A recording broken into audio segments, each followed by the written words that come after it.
this life we have chosen. We're not soldiers to a common war we fight. To this passion of love we may fail and die.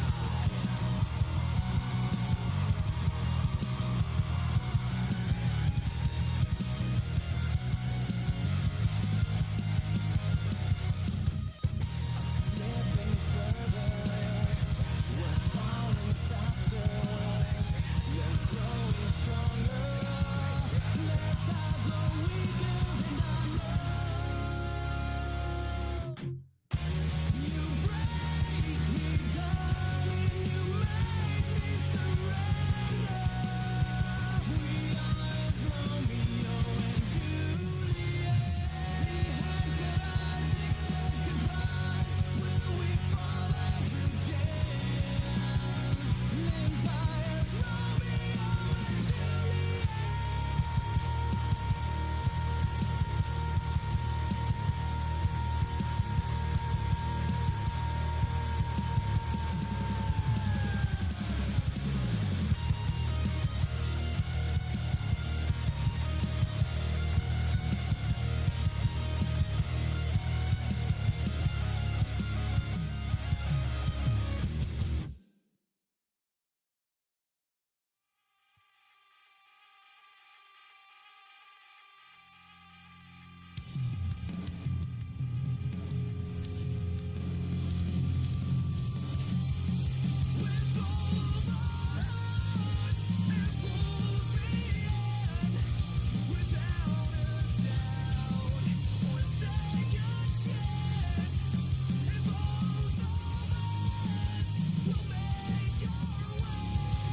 Juliet.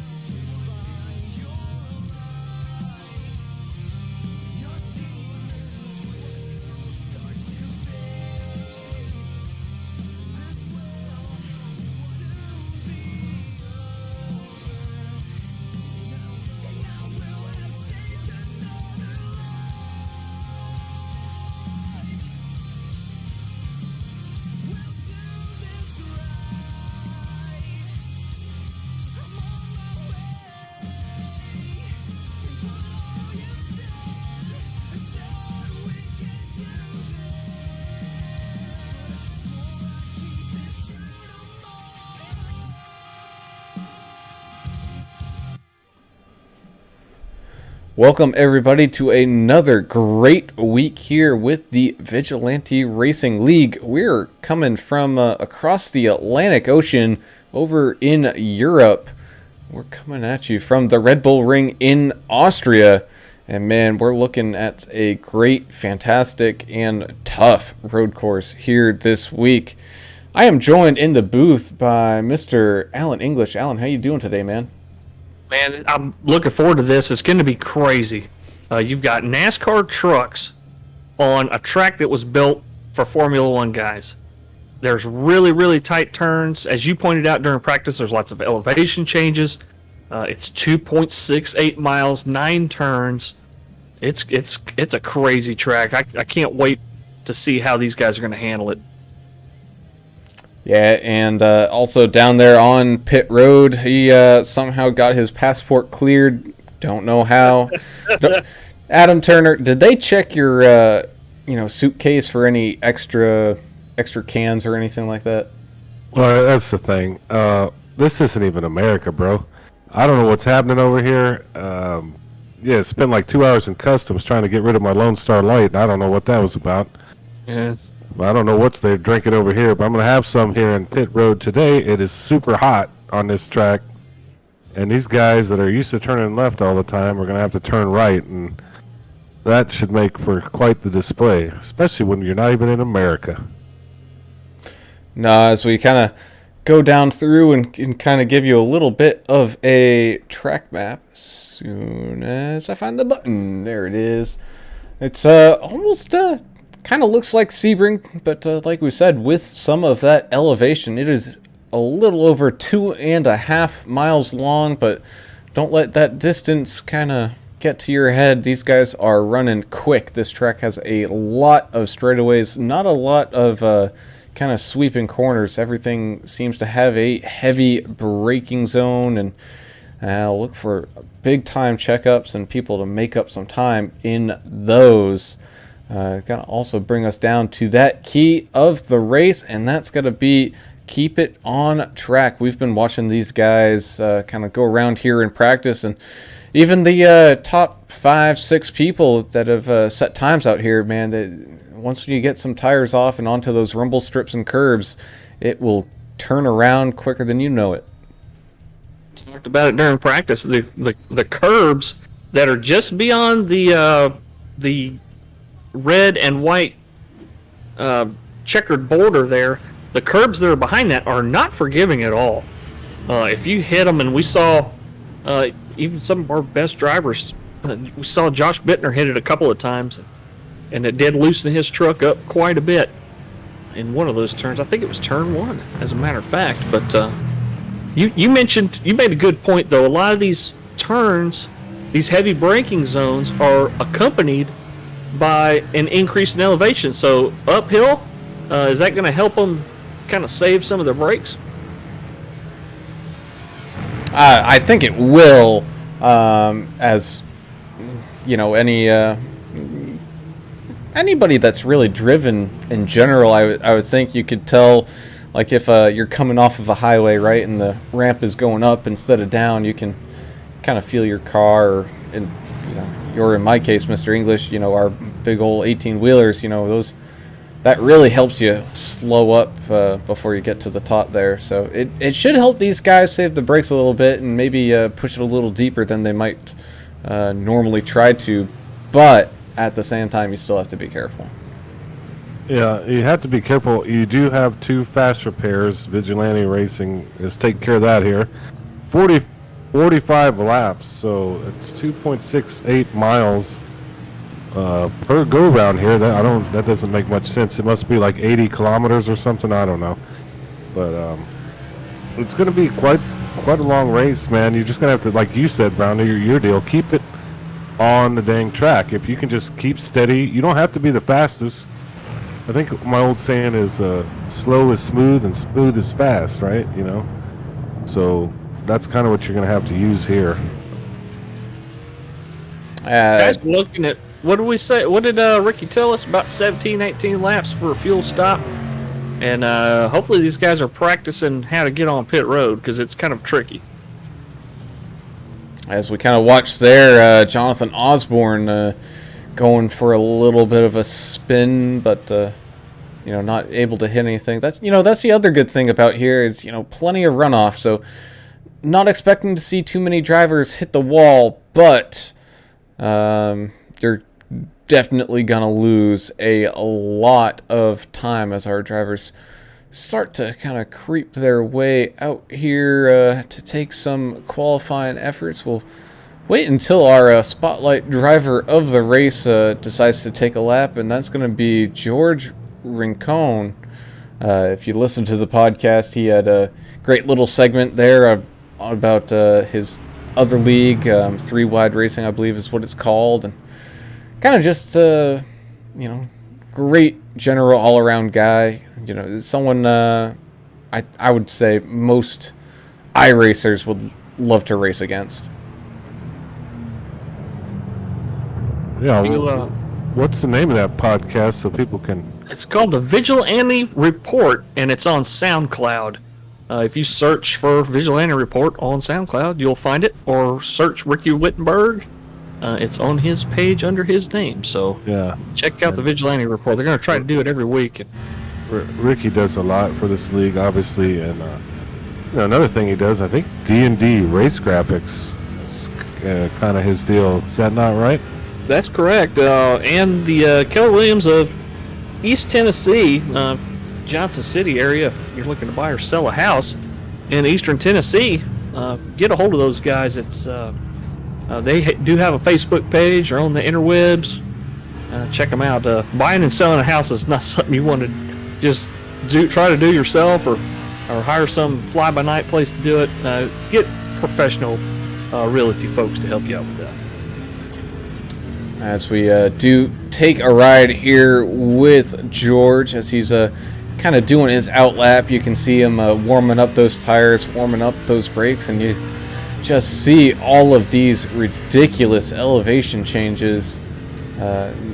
Again, something you typically don't see at some of these racetracks over here in the United States kind of area, but this being kind of towards those Swiss Alps, that definitely comes into play. But it's a gorgeous looking track. I mean, it's in a gorgeous area just in general, and you can just see he went through probably one of the fastest corners there. Everything else is a very slow, kind of hard braking turn as he comes across the line and is now going to attempt his first flying lap. Headed up the hill down there into turn number 1, hard on the brakes. Looks like he was able to get through there pretty well, staying off of that yellow curbing. You can kind of get away with that red and white curbing, but definitely not that yellow turtle. That one is what will really upset your car. Now coming up here to a second hard braking zone. This one even tighter of a turn than the first. Expect a lot of people spinning out, getting too early on the throttle there. Yeah, that looked like a good fighting corner right there. If you're in a battle or something, you can just push somebody right out of the way. I'm hoping to see some action like that. See some people getting pushed through the corners a little bit. Yeah. Yeah, we'll see. But these guys in this league, I think they all get along pretty well. And being here in Austria, they probably are sitting around at night singing Edelweiss to each other, or The Hills Are Alive, Sound of Music, something like that. But I'm sure. It's been a real treat broadcasting these guys, and this is only the third race of the season. So a lot more racing left to go. Yeah, next week I think we have Indy, then we have Texas and Talladega after that. So a lot to look forward to, with these guys. And I like the change up. This is something we don't ever see. I've never even seen this track in my life until I, just kind of showed up here today. Very interesting for sure. So George putting in a okay time there, currently sitting there in 8th. Let's take a look to see how our points leader in the championship, now that we've got a couple races under the belt, Mr. Trevor Robertson. He's currently sitting P2 right now, working on his second lap, trying to get the best time he possibly can out there. Yeah, Arkansas native running that Gorilla Glue paint again. I like that paint. It's easy to spot that truck. Yeah, and I know we're done with George, but just as a casual observer, I don't know much about turning right, but he looked pretty smooth with the wheel. It didn't look like he was having too many problems. It kind of just playing it real conservative is what it looked like on that, first lap or qualifying for him. Yeah, no, he definitely did very well with that. The other thing you do have to watch out for at these road courses, especially during qualifying, the off-track limits around here are, I wouldn't say super tight, but they can be a little stingy. So just that one little off-track will invalidate your entire lap. So just being 100% sure that you're putting in a time definitely will help your cause as we kind of look here at Dion Jones trying to finish up his lap there, which he does. Let's see, who else is taking a lap around? George is just finishing up. Looks like Mr. Ricky Wittenberg is about to finish up, coming through one of the final turns here. Entering this along front straightaway and across the line. Moving up a spot there, so not bad, not bad. Angelica Timmerman on Facebook saying, "Good luck tonight, guys. Keep it clean and have fun." Bet that's what everybody's looking forward to tonight. Having some fun. That indeed. Someone who hasn't quite set the time yet. That's going to be Eric Klafka. We saw him. He was running fairly quick there in practice. So I think just taking his time, seeing where other people are, trying to figure out how hard he needs to push it. As Josh Bittner is setting a blistering time of a 138. Dang near flat. Got a couple guys sitting there in the 138s, and that's a few more than what we saw at practice. So people finding a little bit of extra time out there late. Yeah, well, here's the deal. If I was involved in this race, I'm retired, but I wouldn't qualify. I just kind of sit in the back and try to, race the actual course, not try to race anybody else. Because this is some tough driving when you're not used to it. YouTube's already popping with some comments. Isaac Wilson on there saying he missed your beautiful voice, Brown. Rick Watson on there pulling for Josh Oxendine. Ryan Wilford on there saying, "Feel the rhythm, feel the rhythm, feel the rhyme. Get on up, it's push cart time." Y'all, of course, remember that from the Jamaican bobsled team movie. What was the name of that movie? Cool Runnings? Yes, Cool Runnings. Wow. And a few other guys chiming in. Justin Hutchinson pulling for Trevor. Ashley Osborne pulling for Jonathan, of course. Pete McGowan on there pulling for Josh also. And as you can see there, Eric Klafka not getting a valid lap time as he did get a off track there. Let's see if Alex Forget Barubi can get a solid lap time in here. So what you're telling me is in qualifying, if they kind of go off track just a little bit, it's not going to count as a lap turned. That is correct. Boy, I don't like this England thing. This is crazy over here. It's Austria, man. Whatever. The world traveler. Yeah, it's over there somewhere. But yeah, that's kind of tough, Yeah. You put in a minute and a half worth of time or more. And just so you know, Europe does have some great beer. So that is, it's on the list. I do have a passport, by the way. You got to have that in 20 grand to get away at any moment. Somebody told me that one time. Non-extraditable countries. Go ahead. Belize, yeah. Angelica Timmerman saying, guys got to have your trail breaking on point tonight. Joe Poole, thanks for joining us tonight, Joe. He's pulling for Anderson. And Angelica's putting her money on Josh Bittner tonight, so we shall see. Why isn't she out here tonight? She's just taking a Grand Prix, I take it. Don't know. That's a good question. Angelica, let us know why you're not racing tonight. She might have had to work or something like that. Who knows? She might be on vacation. She might be in Austria. Who knows? I would have skipped this if I was in this league personally. But hey, we're gonna have fun with it. We're gonna enjoy these guys. The good racing, Vigilante racing. Thanks to D&D Race Graphics.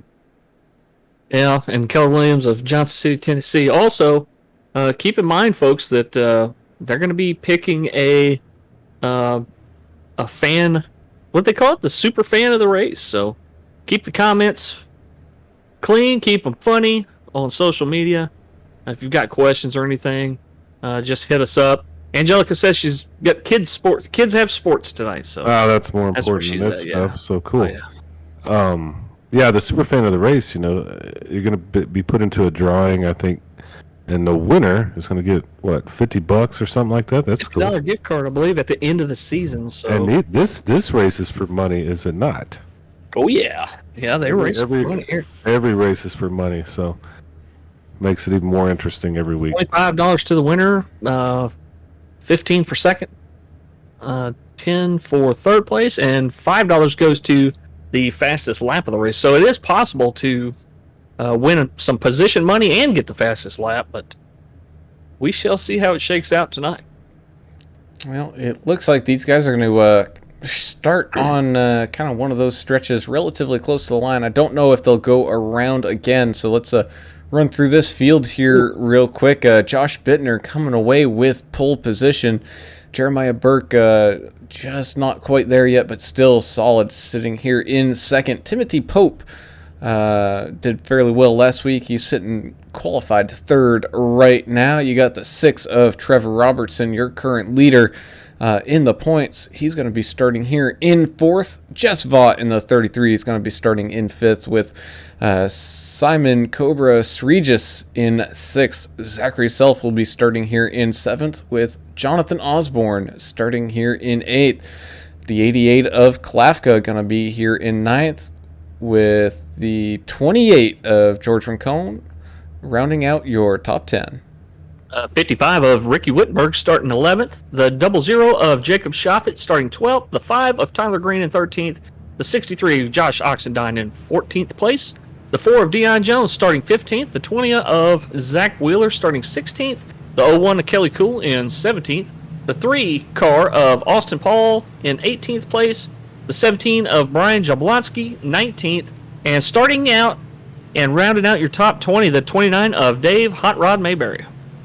All right, I'm going to try to go down it. John Herdzik, 22. Jeffrey Green.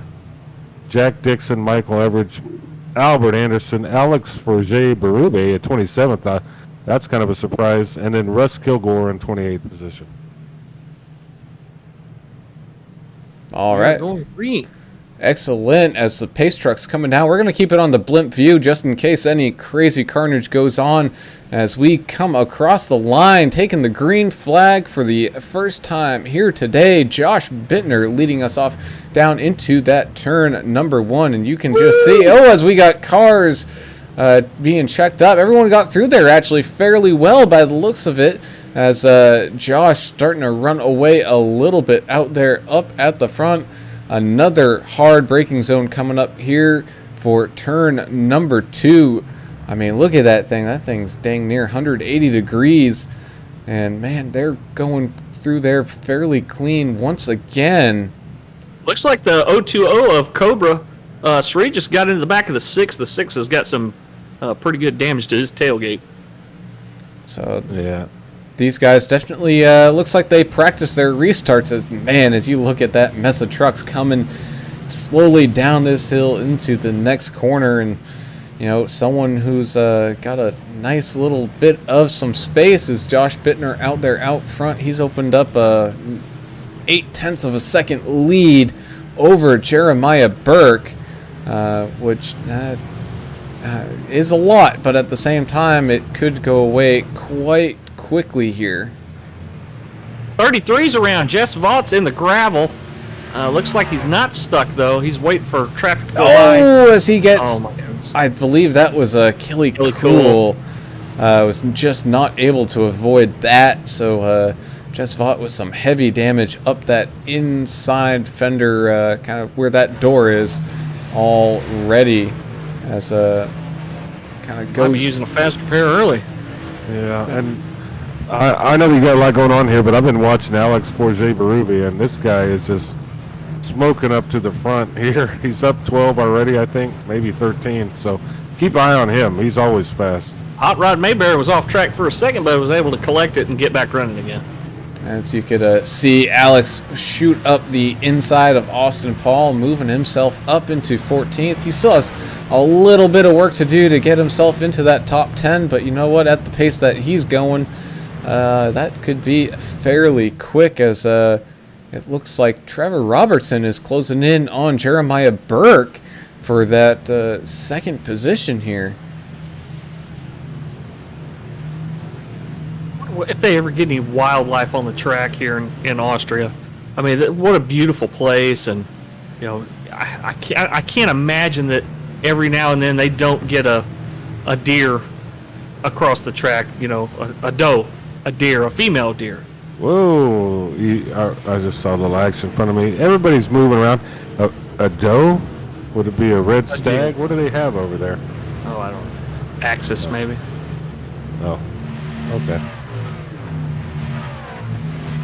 Everybody's fairly conservative here, and at what point do the tires start wearing out? Brown, you're the expert on road courses. Oh, I'm willing to bet we'll probably start to see some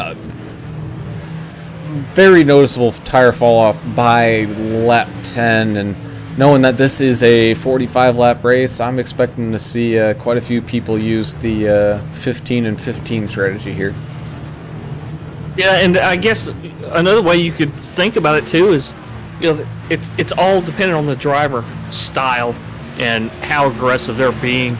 I mean, we've seen guys do it before, make a set of tires last incredible distance just by saving those tires, being conservative, being safe, and not overdriving the corners. As the 88 of Klapka gets slowed up by the 77 of Zachary Self, he just wasn't quite able to stay off that back bumper, but he was able to stay off it enough not to cause a spin out there, and where they were, if something were to happen, that would have been very difficult to get back going again.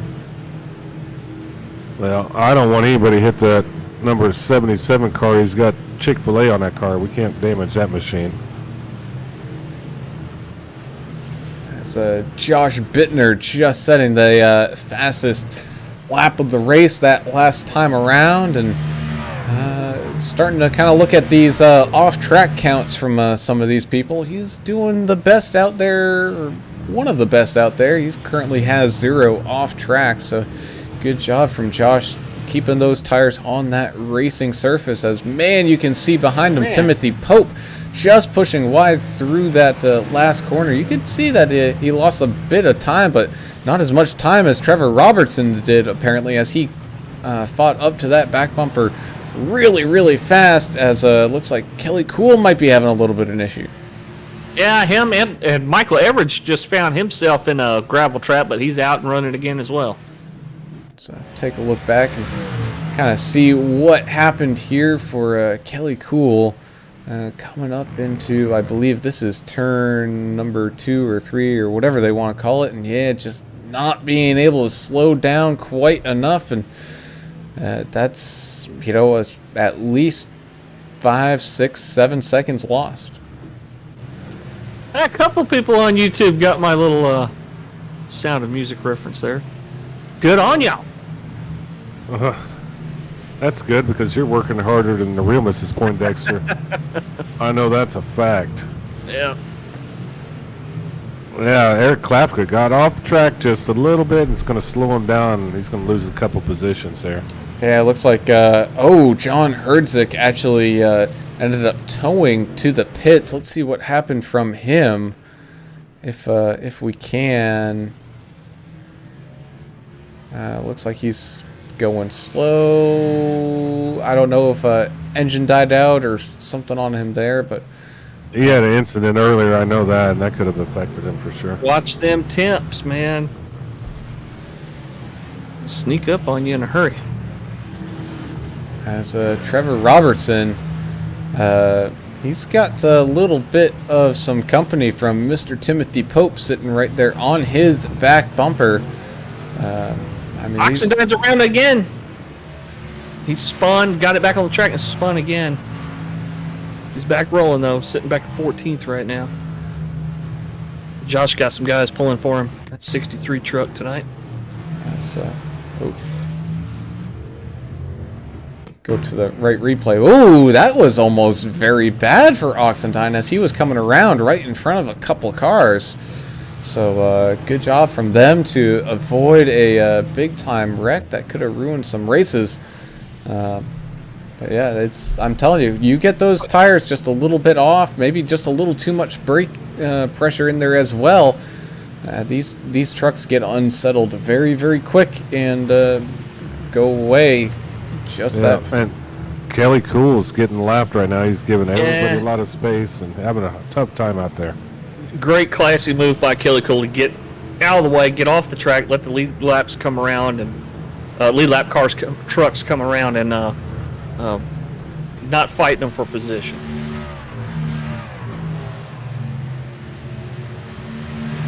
Yeah, Justin Hutchinson on YouTube talking about the braking points said they look real tough here, especially how close all the trucks are to each other. And yeah, if your braking point's just a couple feet difference.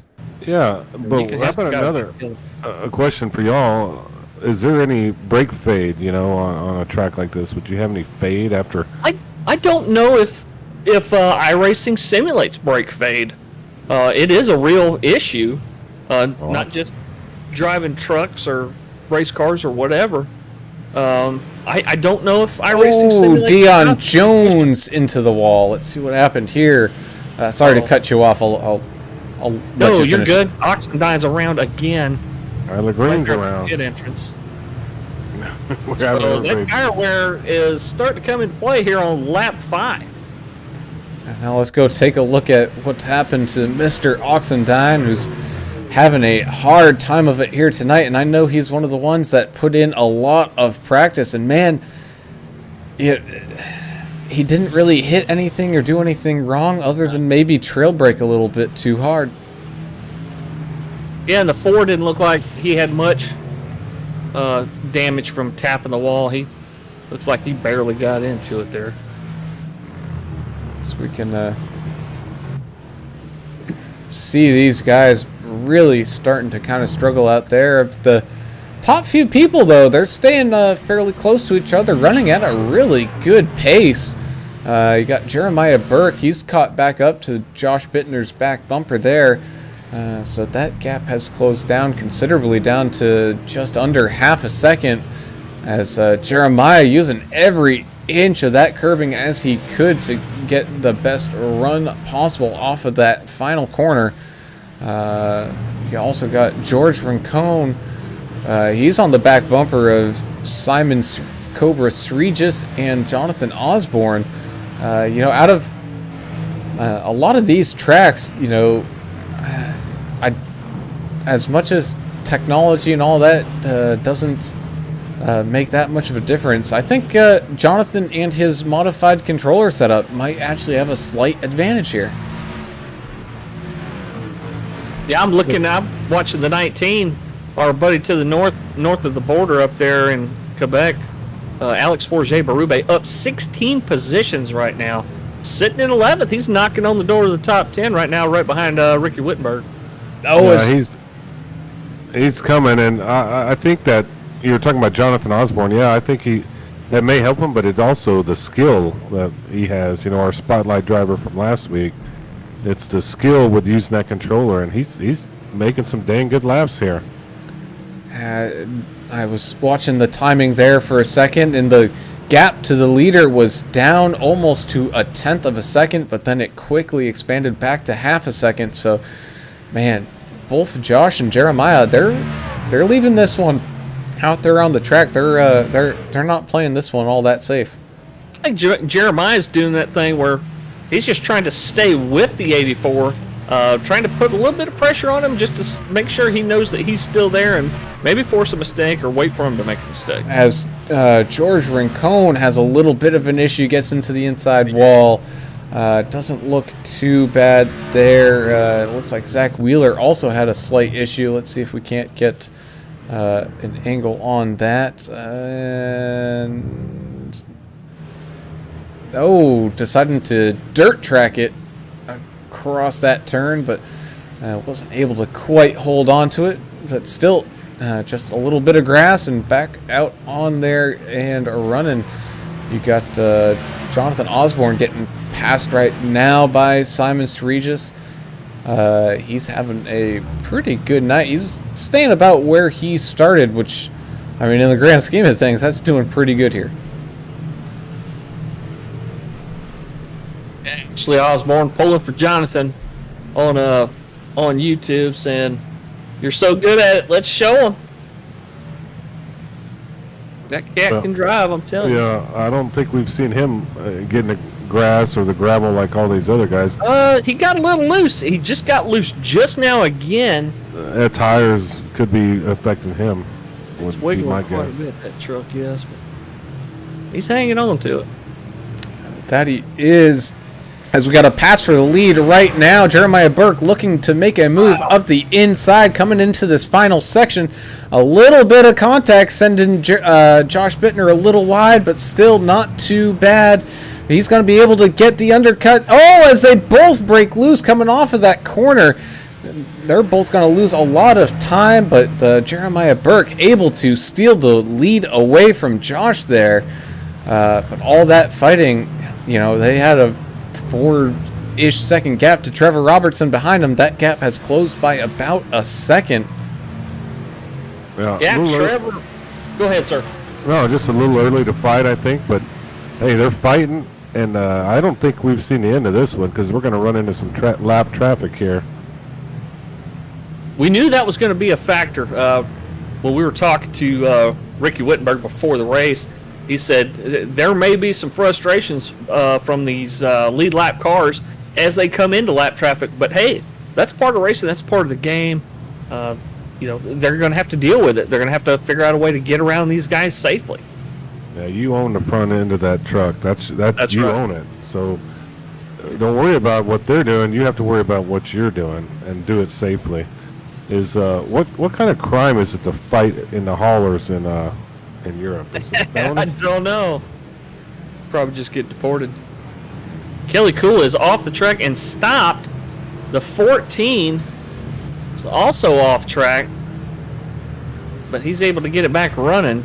Yeah, I think Kelly's stuck in some of that loose gravel trying to get it rolling and watching his relative, making sure he doesn't impact somebody too much there, as it looks like that 14 of John Herzig decides to tow it on into the pits. Let's kind of take a look at what happened to him there.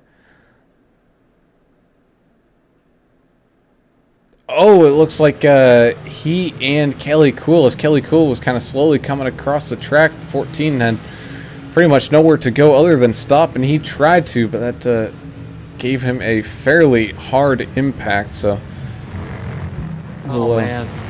We'll have to wait and see if he makes his way back out here onto the track. And we always like to say we like to see the people stick it out and race it out until the very end. But if you rage quit this one, I don't blame you. Yeah, and on YouTube, Justin Hutchinson's saying, "Here comes Trevor," and he's right. He's got that gap under 3 seconds now. He's still got a gaggle here between, we'll call it the 81 of Osborne back to the 55 of Ricky Wittenberg.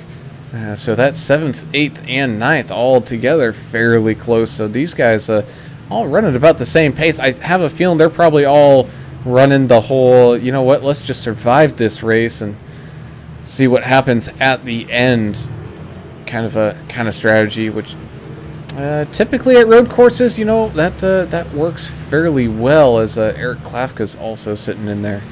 Go ahead. Go ahead. No, you go ahead, sir. I was going to say lap times have only fallen off about a second and a half or so for a few of these guys. A little bit more for some guys running towards the back. But you think we'll start seeing pit stops here in about 3 or 4 laps, Adam?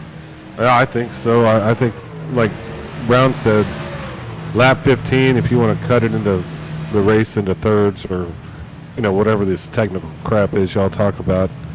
I would go in there personally because tires are very, very important on something like this. But look, if you're in the race, I think your goal would just to be in the top 10. There's 27 cars out on this track, so it's a huge league, huge field, big field for something like this too. This Vigilante guys really show out. check out the 12 of Albert Anderson. He is now in 14th spot. The 12 car up 12 spots today, and he looks like he just lost a position to Zach Wheeler. But how about Albert Anderson, that 12, wheeling that thing today and making his way up through traffic, being safe, being consistent. Good on you, Albert.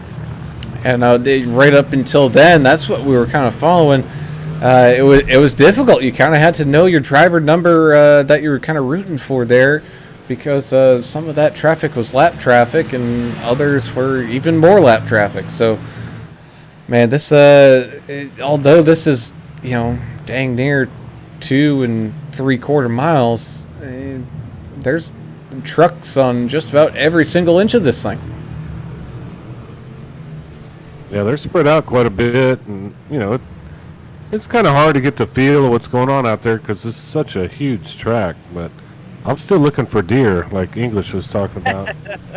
I haven't seen any yet. Oh, as we can see here, coming down to the line, we got a whole slew of cars all bunched together. They got roe deer over there too, I believe. What do they do in Germany?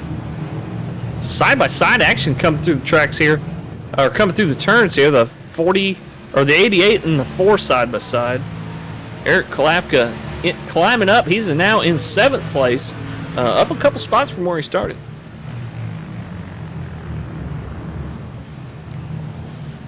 Did you ever think we'd see a race at a track like this with NASCAR trucks?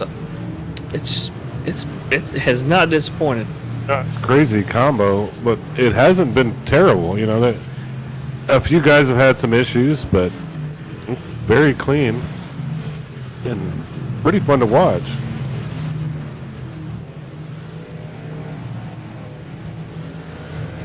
This would be fun on a motorcycle, wouldn't it, Brown?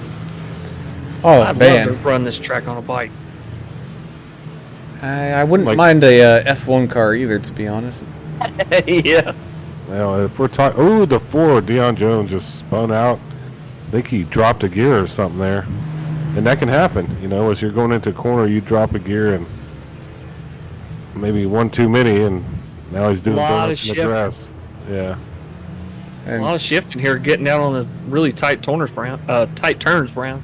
Yeah, and you can kind of see there, just a little mistake like that, get into the grass, get into that gravel, you're losing, not just a couple seconds, you're losing almost half a minute. Wow. I'd like to see you two put an 18-wheeler on this thing and get after it. Man, I'll run this track in reverse. I'll do it. Okay.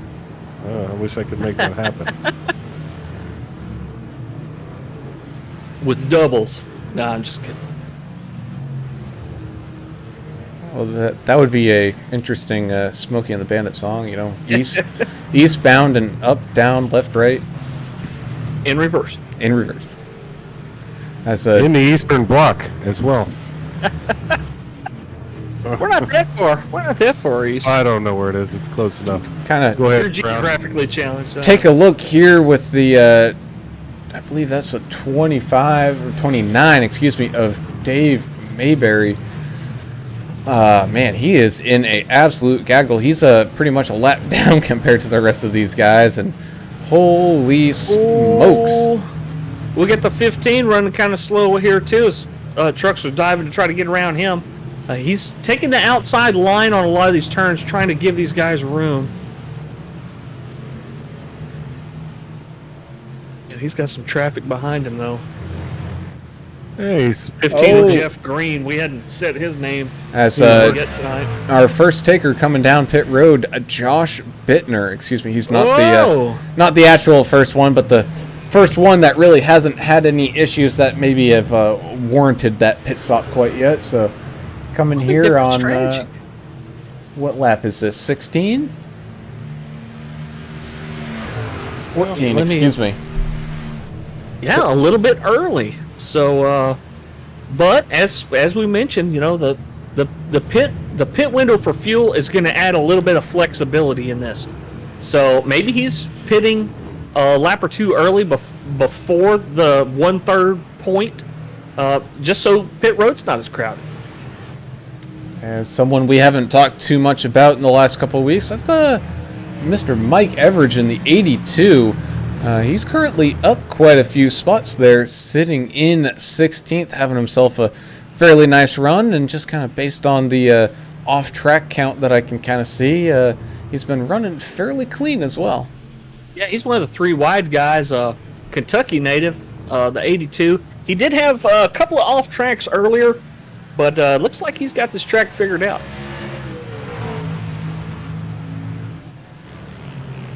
Well, at least he has. I hadn't figured out where I am on the track, what's happening. I'm just kind of out here still looking for deer. Jeremiah Burke, 753 car, really putting it down right now as Trevor Robertson comes up on him.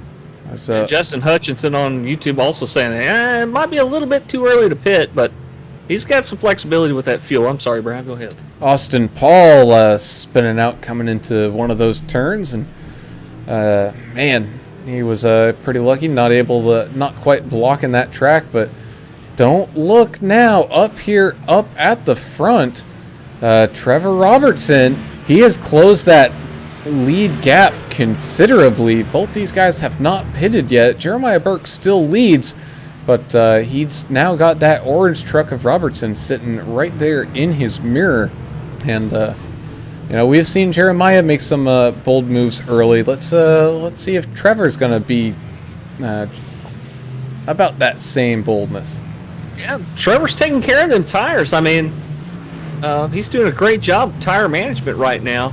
Is that 6 truck? Oh, it's a 3 is parked right in front of the leader on the outside of the corner. That's going to screw up his run a little bit, but not enough to let the 6 of Robertson get too much time on that one. My goodness. It is heating up. I agree with you. Yeah, and my favorite driver right now is John Herdzik. This guy is quite a few laps down, but he's still out there putting laps in, so good for him. Number 14 car, just struggling to make it through. Finish this thing out. You can do it, bud. Been struggling a little bit too. It looks like he caught a piece of the wall that time, but he's back running. Stick with it there, Albert. You got it, bud. As it looks like Jeremiah Burke is now going to be coming down pit road to the awkward pit speed of, I believe, what'd you say it was, 37 miles an hour. Which we did the math for y'all who aren't Canadian or familiar with the metric system. That is roughly 60 kilometers per hour. It's like 59.6 something. 60 kilometers per hour. Yeah. What does that mean? It's metric, man. You know, when I was in like 2nd grade, they told me metric was ruling the world. They told me the same thing, but they said, we're converting soon. Yeah. Hasn't happened yet. Yeah, I'll never understand it anyway. It makes too much sense, the metric system. Well, the 10 millimeter, I know that's something for. Well, everything's 10. I mean, you gotta use the 10 millimeter. It all makes sense. You got the 55 of Ricky Wittenberg sliding up here into 5th. So got the triple fives working for him right now. You got Trevor Robertson currently in the lead, still has not had a pit stop yet. Zachary Self just got around Eric Klafka, so Zachary Self up into 3rd currently with, not quite pitting yet. I'm surprised we actually haven't seen that many takers coming down pit road yet. Well, now that Ricky's coming in. Yeah, a couple of lead cars came in, so I think now guys are going to start trickling in here. It's Austin Paul and Kelly Kuhl both having some more issues out there, and I mean they're still out there driving around, just having a little bit of issue keeping the 4 tires on that pavement. And kind of see here Zach Wheeler and Jonathan Osborne. This is a fight for 13th. Side by side they go down into this turn. Oh, running out of room there, and Zach almost getting into that back bumper of the 81, but able to just stay off of it. Yes, Ricky Wittenberg's now coming down pit road. He called it out early. A lot of takers down here on pit road. I'm going to give him something to drink and hydrate here. You got to stay hydrated. As and the man 72 is back this week on our YouTube channel saying, let's go AP3. He's pulling for Austin Paul. He said he finally got to check the race out while he's at work. So, as long as this boss ain't watching him, Doesn't sound pretty sure he'll be productive. safe. He's all right. We'll do what I used to do when I was watching some stuff at work. Is we had a little code word throughout the office, and that would be rutabaga. Rutabaga. The boss is coming. Rutabaga. Hey, Justin Hutchinson, Rutabaga. He's at work too. He just said. These guys watching the race at work. American way. Yeah. So you got the 728 of Mr. Timothy Pope currently sitting here in the lead. No pit stop yet. I'm expecting it soon because he is on lap 17. If he doesn't take it this time, I'm gonna have to assume next time. Because, I mean, he's got to be dying on fuel as he now does turn down pit road. So the question is, did he have enough time out there that he was able to drive away? And when he comes out, stay ahead of Josh Bittner, who's currently sitting there in second after everything's kind of cycling around. The gap was about 29 seconds when he entered pit road, and it seems like the estimate time on pit road is, we'll call it 25 seconds. So it's going to be kind of close coming out of here. Yeah, it's going to be close. We'll see if he can stay ahead of Bittner here. I'm not really sure that he can. I don't believe he is, as Josh is now coming up into turn number 1 and regaining that lead. However, Trevor Robertson was also able to get back around him, but still not a bad time there for Mr. Pope, coming back and rejoining this track here in third. These guys are now one pit stop away from making it here till the end, and it looks like Jess Vaught riding off the track just a little bit here right in front of the leader. Yeah, I was thinking about this earlier. There's no amount of short shifting and, driving easy that you can do to make this a one-stop race. It's just impossible. It's too much distance. So these guys splitting it up right around a third. Most of the trucks came in lap 16, lap 17. It looks like is the popular lap. Well, 16 also. So a lot of people on the same strategy. It's all about also getting your speed down, not speeding on pit road, and not getting an unsafe entry or exit. Ooh.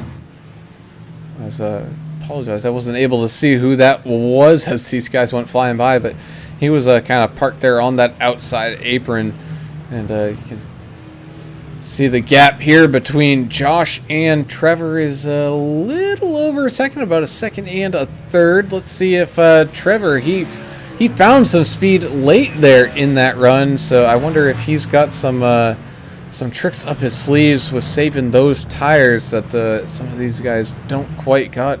Kelly Cool once again going off track, but hey, sticking with it.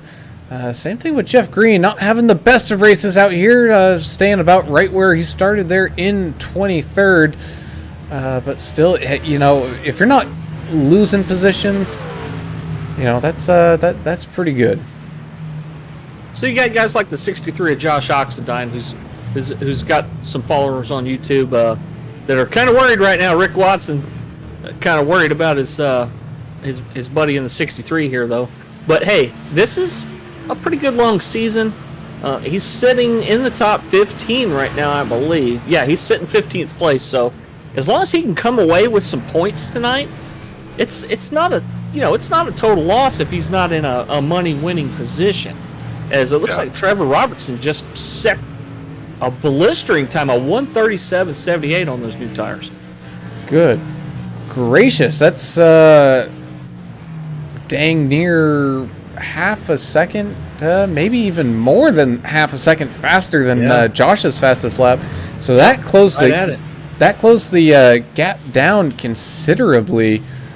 Still sitting around a second into third, but man, Trevor Robertson, he's pushing this thing to that very edge. And that's money. I mean, I don't think he was going to beat that, so you can just put that check in the bank right there. Yeah. Just kind of looking through our field here, just to mention some names we haven't yet. You got Brian Jablonski. He's not having a terrible night, staying right about where he started as I think up here in turn number 1, we might have an issue. I don't have a camera visual on it quite yet.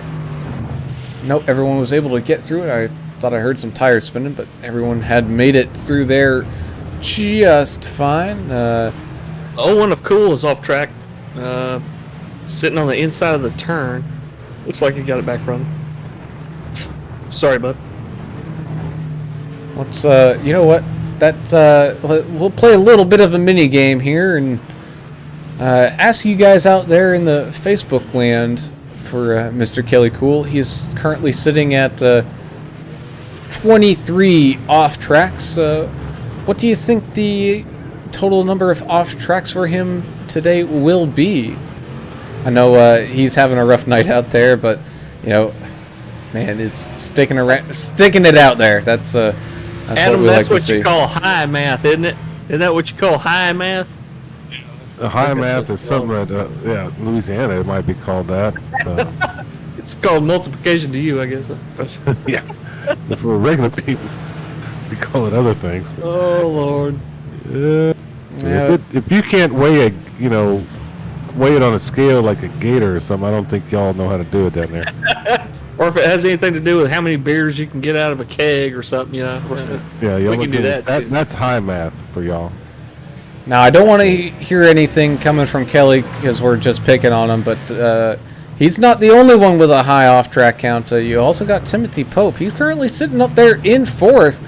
He's got 16 off-tracks, so... Oh, is sitting right behind him. They had, I believe that was Russ Kilgore spinning out, coming out of that corner. Yeah, Russ had a rough day all. I mean, I don't know what's wrong with his car. It looks good, Miller Genuine Draft, but he's having a rough one.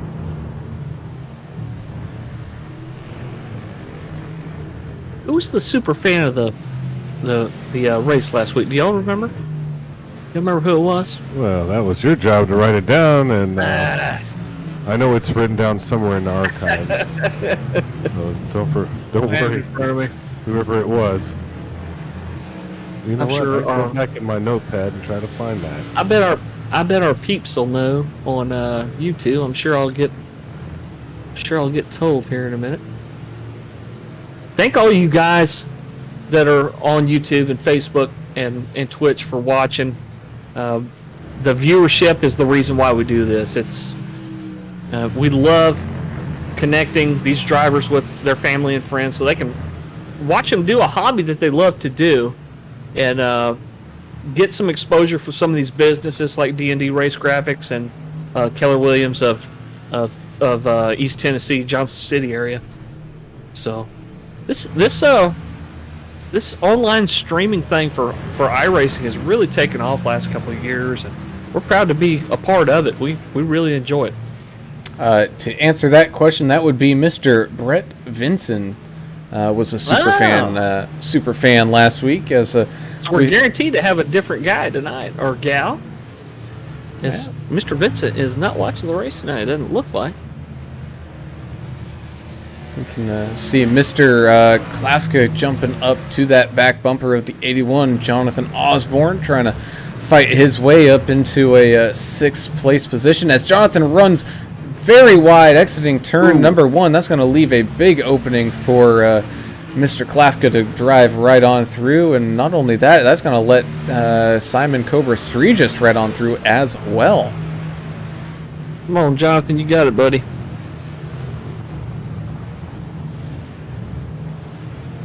Side by side back here between Forget Barube and who was that other tree? Got your camera changed on me. Sorry about that, folks. Something else that's side by side. This is for the lead. Josh Bittner and Trevor Robertson coming down into the final section. Oh, Trevor down into the grass. Both cars losing it coming into that corner, and there was really no. What a save! There was no big loser or winner in that situation. They both just so happened to be pushing it just as hard into that corner, and both getting about the same out of sorts. Yeah, and they had friendly chatter on the radio. I'm not real big fan of that. I wish there was some more anger. I like hatred, even in Europe. But Trevor had that damn truck sideways, boy. yeah, he got it back together though, didn't he? Yeah, he did. I think Gorilla glue on them tires, I think. gonna say I know most dirt tracks turn to the left, but he was going through that grass sliding the opposite direction that time. Man, what a save! That was fun to see. So this is I got a feeling this is gonna be what the battle we're gonna want to look out for at the end of this race. I mean, the fact that we are down to 23 laps to go, you know, that's saying quite a bit that these two are still sitting there fairly close. The Ford truck of Deion Jones is one of those guys. He's a couple of laps down in that Ford truck, but he's still out there running, and he's racing people courteous. He's giving people a wide berth. He's letting guys around, and good to see that kind of sportsmanship out here with this league.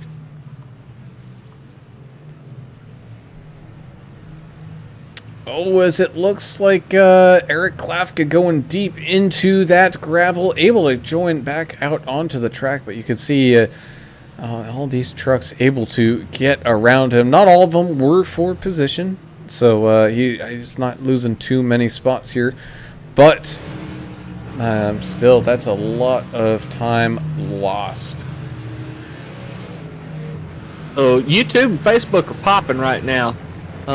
Thank you, Ashley, for the kind words. We really enjoy what we do.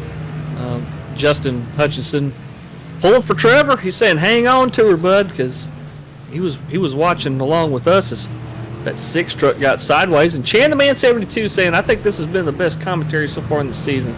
We appreciate you, man. We really enjoy it, and keep watching, keep commenting, because y'all are the reason why we do this, and why these guys have us do this for you every week. And Angelica Timmerman saying Ricky does a great job on car paints with D&D race graphics.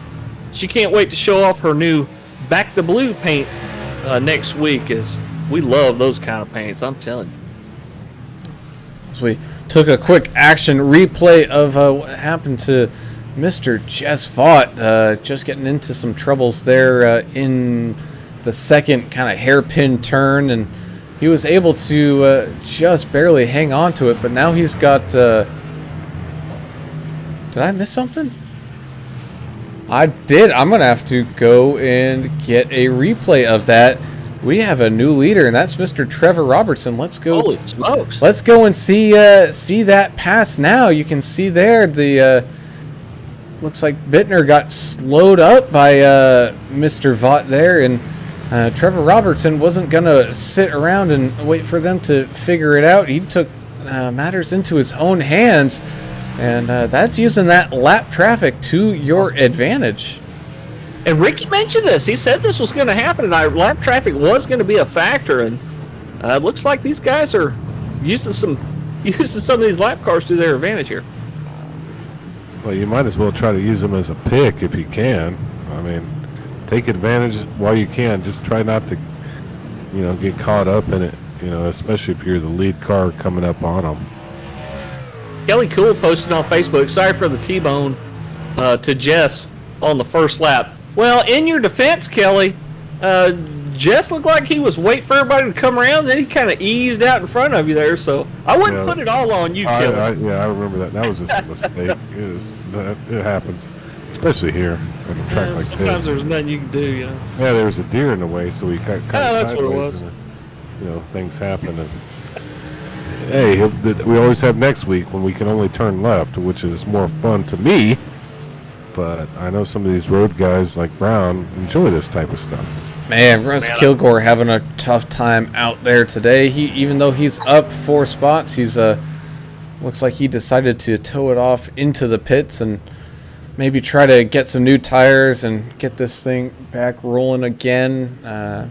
Sitting there currently 24th, kind of down there towards the bottom, but still, he's putting in the laps, putting in the effort, and you know what?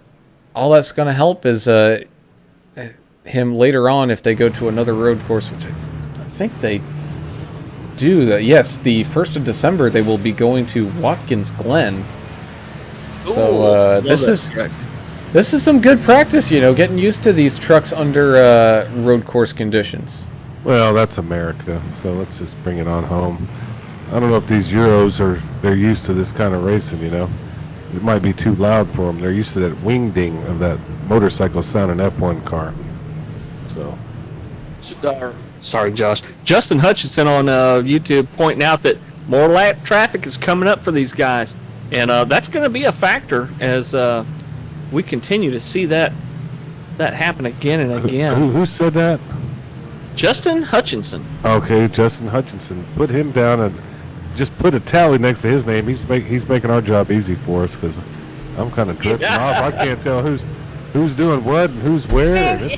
It's a little crazy out there. I know road course racing ain't your thing, but you can't say that this hadn't been a great race. I've been watching this Sanford and Son episode from '78 on the side. Really enjoying that, but no, it's been fun. It's just not my thing. There's not as much fighting, I need more fights.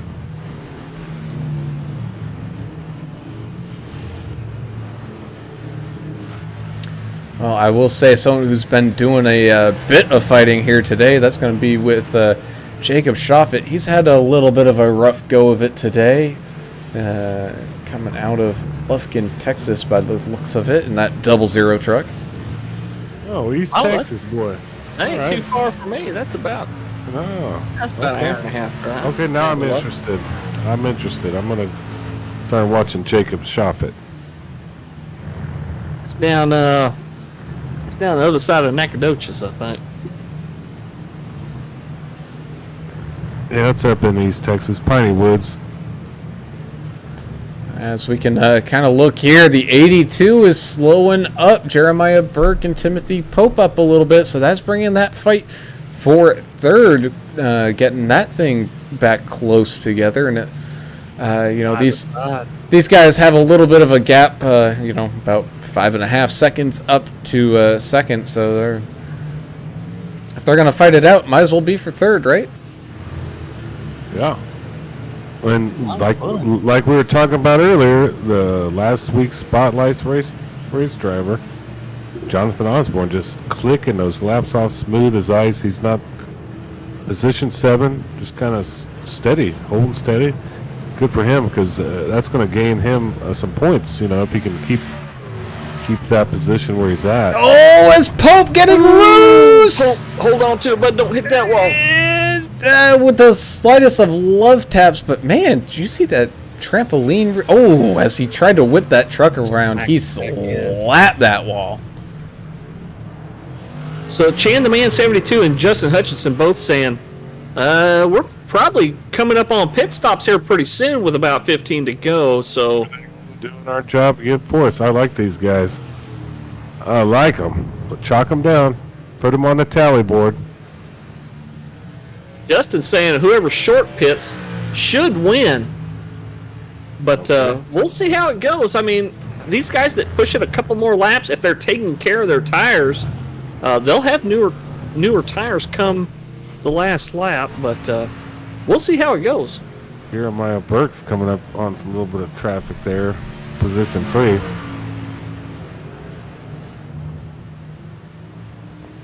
Yeah, I mean, Brown, you're the road course guy. What are we, 2/3 of the way through almost? What is your thought? Just besides keeping on the track, I know that's the goal here. But what are you thinking? I mean, at road courses, the way I look at it, right, the first 2/3 of the race are get down and dirty and fight it out. It's that last third of the race. You gotta have perfection. These guys that have been making, a lot of mistakes right now, yeah, they're not sitting in too great of a spot. But if they somehow manage to run a perfect race from this point on, they're going to be making up quite a few positions as driver fatigue is going to start to come into play here late. So I'll answer your question in a different way, Adam. Think about lap traffic. Lap traffic doesn't become a factor until we were a third of the way through this race. So that's when you make your moves.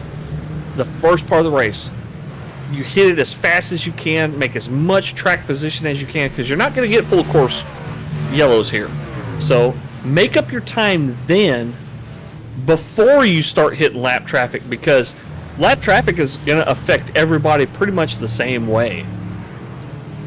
So Yeah, be aggressive early. I see your point, and I like your other point, Brown, of driver fatigue. I could totally understand that when you're just kind of going through the motions and you think you know your breaking point. You kind of, if you drift off, you don't concentrate. You know, this could cause some issues. You know, it's a simulation, not a game, and kind of simulates real life driving skills. So you have to keep your mind sharp. You know, while you're putting these laps away.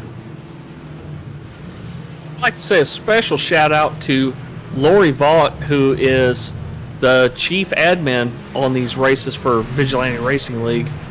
She does a great job of paying attention to what's going on the track, especially at oval tracks when you may have to issue EOL penalties or black flag folks, unfortunately, because it does happen, or clear flags for guys who, for no fault of their own, end up in the pits. It looks like the third place truck of Burke is pitting. Yeah, 753. Jeremiah Burke's coming down here. Get some tires, Sunoco fuel. They still have that in Europe. I guess we ship it over. Ship it over, yeah, maybe. We have to. So, right at lap 30. So, how do they get a tanker truck from? Put it on a tanker from thing, Tech. and you just put it on a ship. Oh, I thought they drove it over there. You could. Can you drive it over there? In your world, maybe. I don't think they have an interstate that long. Just take it from Louisiana straight down. They load it up down there at Dulac and put it on. Take it from Dulac and just ship that thing across the country. Well, the world, actually. As Jeremiah Burke's coming out. Well, if he's short pitting this, and that kind people in the YouTubes and whatnot were saying, so keep your eye on Jeremiah Burke. He could walk away with this thing, but we still got some racing to go as the 88 gets together. Guys are fighting for that spot. I like to see that. Yeah, I like to see real fighting. I think you guys know that, though. Ashley Osborne says she agrees about the tire wear. She thinks that's going to come into play. Rick Watson saying, time to buckle down, hammer down. Let's get aggressive with that steering wheel. Now, he's pulling for Josh Bittner. Josh Bittner's got a gang of people on here. So, he's got a fan club. That's cool. Yeah, Chan the man pulling for Ricky. That 55 truck. 12 cars on the lead lap. Yeah, it's spacing out quite a bit. Looks like we got a few more cars than that, or trucks on the lead lap now. When these pit cycles go on, it kind of mixes up how many trucks we got on the lead lap. It cycles around. So we'll see how it goes here once everybody comes in. Oh, as Simon Cobra Regis has a little bit of an issue there into the wall. He's able to save it from any crazy damage. I think he was trying to get down into the pits, and you were mentioning it earlier. This isn't the easiest of pit roads to come down. You basically got to trail brake down the entire thing, and just a little too much brake pressure. That thing's going to loop itself back around. Another notable thing to say is Josh Bittner came down pit road, so he completed his pit stop here on lap 30. So it's just a matter of time until the rest of these guys do come on down. Trevor Robertson, Timothy Pope, and Zachary Self, all that's your kind of top three right now, still need to come down. But the more that they stay out, the more they're going to be losing time here. When you usually think about a Cobra striking, you don't really think about him striking a wall, but That's kind of what the 020 did to that right wall before he came down the pit road.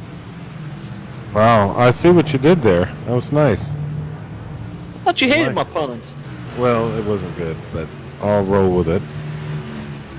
When I think of Cobra, I think of Sylvester Stallone with a match in his mouth. I think of Karate Kid, man. I think of Stallone with a mansion. What are you talking about?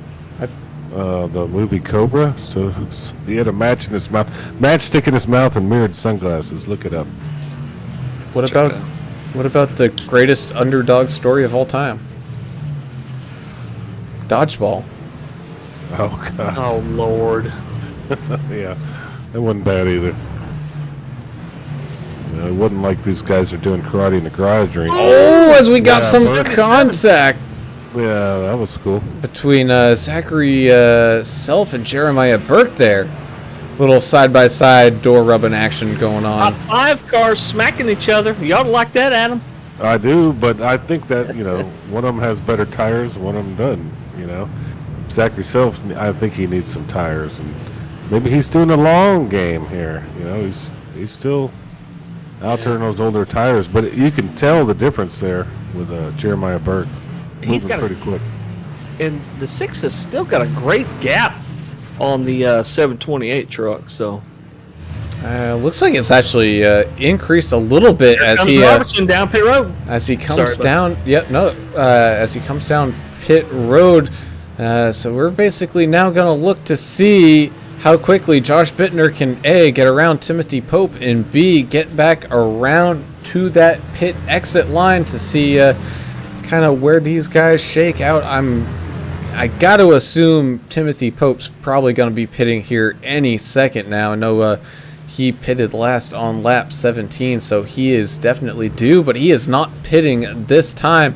So that might slow up Josh Bittner just a little bit. He's got the newer tires. He's coming down this front straightaway, you could call it, trying to sneak up that inside the 728. I don't know what little dance he was doing there, probably telling him just to, hey, move right along.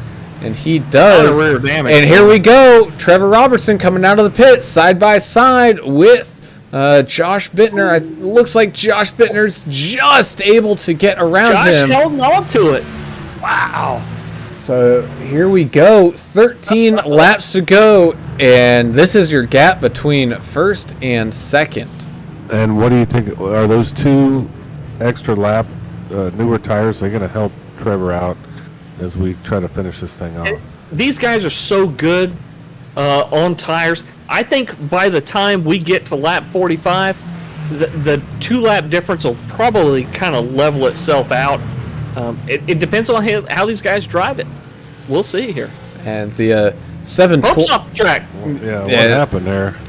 So you had the 753 of Jeremiah Burke having a pretty full steam ahead approach there into that turn, able to just get to the inside before corner entry. So being a nice guy, Mr. Pope gave him some room.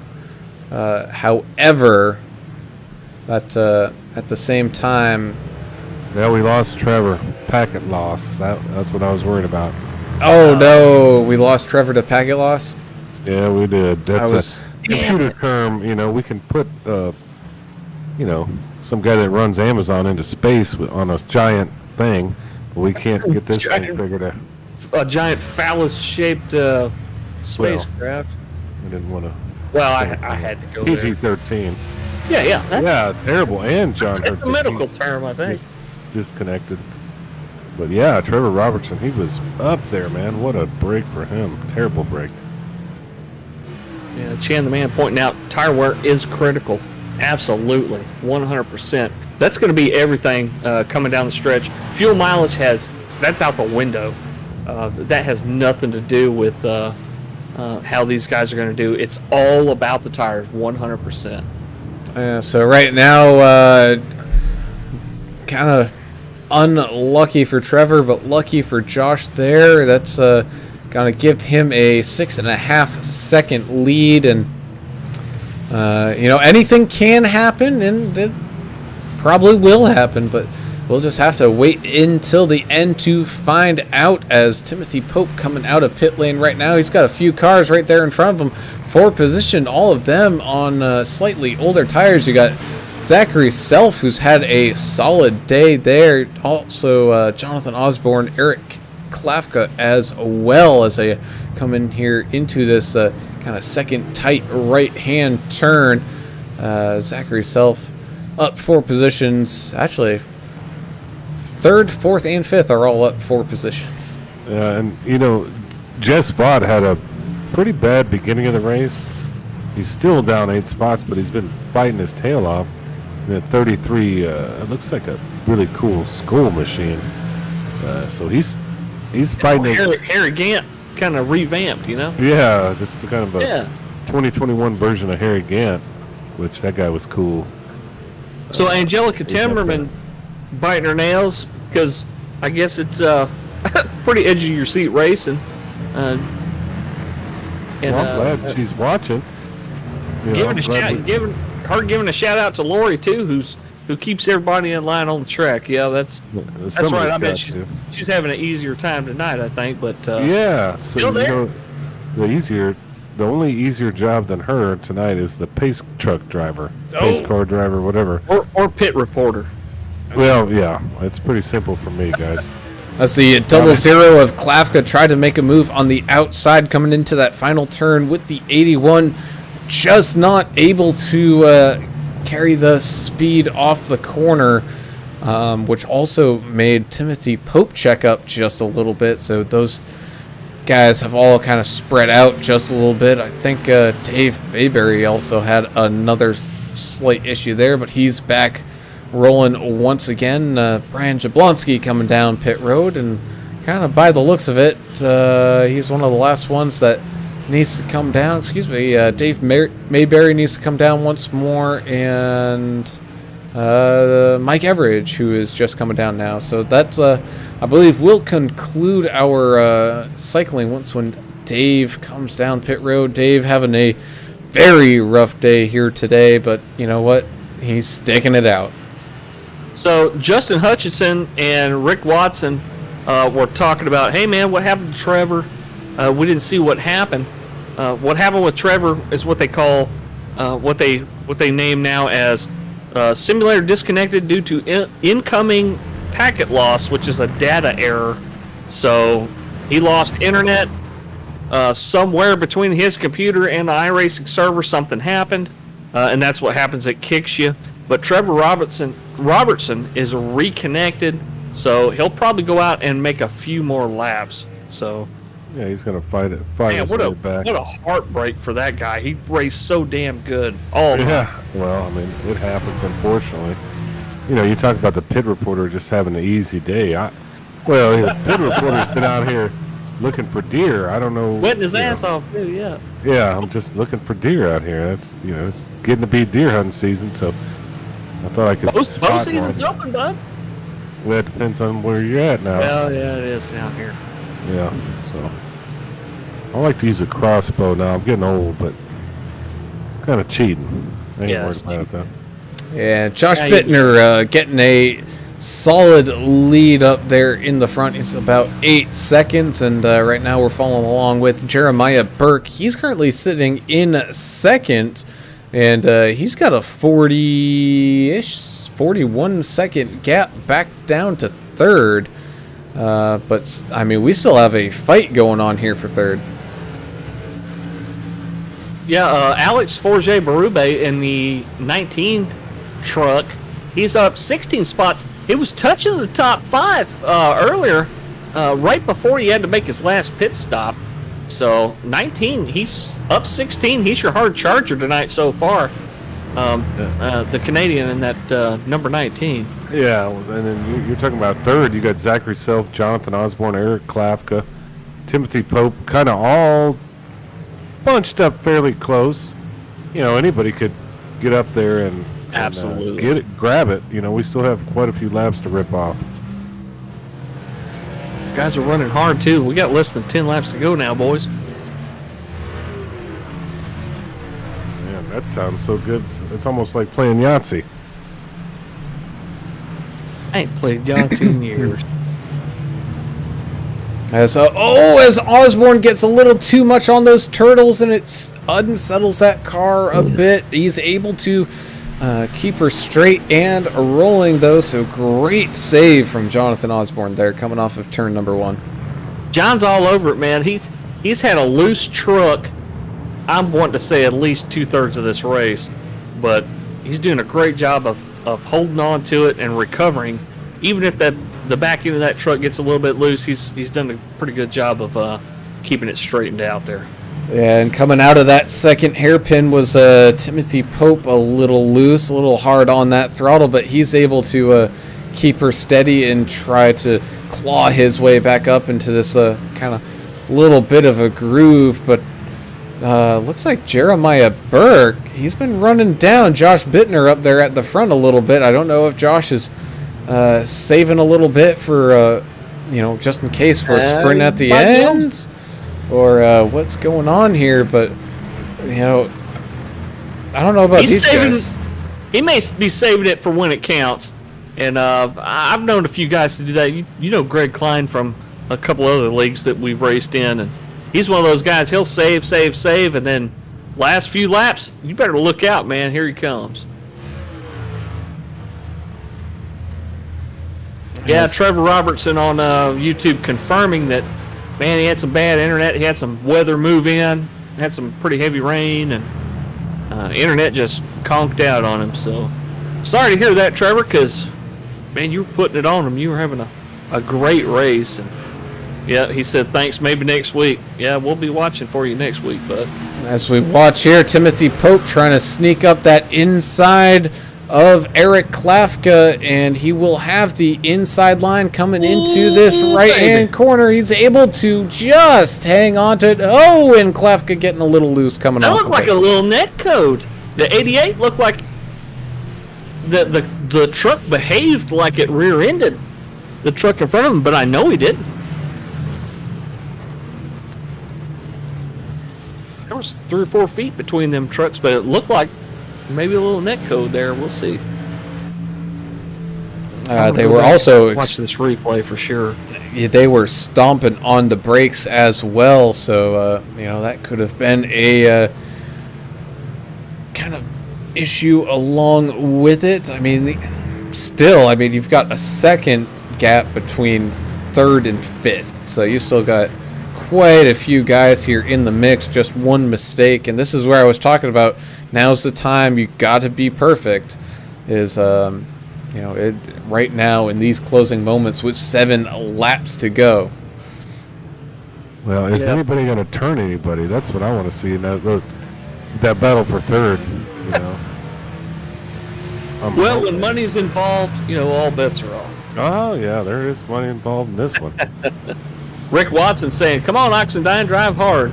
At least finish." As the 81 gets into the back of Zachary Self, and that caused a chain reaction all the way back down to Timothy Pope, who got back into the 81 there. So, man, just not able to get that truck slowed up just in time. And yeah, I got what I wanted, but I was not on purpose. I think it just little breaking points and stuff like that there. But great battle here, 3, 4, and 5. Yeah, we also got Tyler Green in the 5 with Ricky Wittenberg in the 55. This is a fight for 8th and 9th. It looks like the 5 was able to get back around Ricky. Ricky is closing the gap, though. He's looking to sneak up that inside once again, kind of heading into these S's. This is a passing opportunity, but it is very, very dangerous as they head up down into the second hairpin, and Ricky will kind of lead this one off and through the corner with Simon's Cobra Regis sneaking his way back up through this field as well. Mike Everidge just went off the track. He is now in the pits. Man, rough race for the 82 of Mike Everidge tonight, but man, what an effort. Trying to finish in the top 20 here. Yeah, one lap down. He had been on the lead lap there, and he started in the back. I mean, yeah. look, we still have 15 cars on the lead lap. That's pretty amazing to me. That's on great. something like this. I'm looking for a bow blind out here in the woods of Austria. You got anything? Got anywhere to go? Getting excited. Jorge Berube still knocking on the door of the top 10. He's one of those guys that he moved up really fast, and after a couple of pit stops, he we got some action here. Yeah, we do. 3 wide. Oh, 4 wide, 5 wide. Holy moly. As Zachary Self and Timothy Pope all had a little bit of an issue. Let's go back and kind of watch what happened here. Coming up into this second hairpin, very hard braking zone into a very tight corner. Oh, man, just Timothy Pope running out of braking room, and it was a scatterfest trying to get through there. I think who got the better end of the deal was Eric Klafka in 88. Kind of slid on through there, and now he's on the bumper of Zachary Self. And once again, that lap traffic's starting to come into play. I don't know who picked this track. Ricky said he didn't know who picked this track to be on the schedule, but it has not been disappointing. These guys have really made a great effort at making this an exciting race. It's the 728s. Oh, he was drifting it. He was drifting it, and then that let the 81 of Jonathan Osborne get around on that outside. So that's going to make Ashley happy. So Timothy Pope losing some spots here late with some, I don't want to say aggressive driving, but... Well, I mean, we're 5 to go here. You got to go. Time for the aggression to surface. Did you say hatred? No, I said aggression. Oh, okay. Yeah, no. Like the hearing.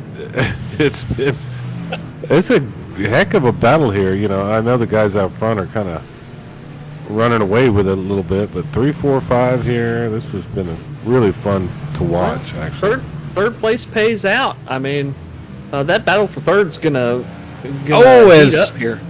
As Timothy Pope, I think he might.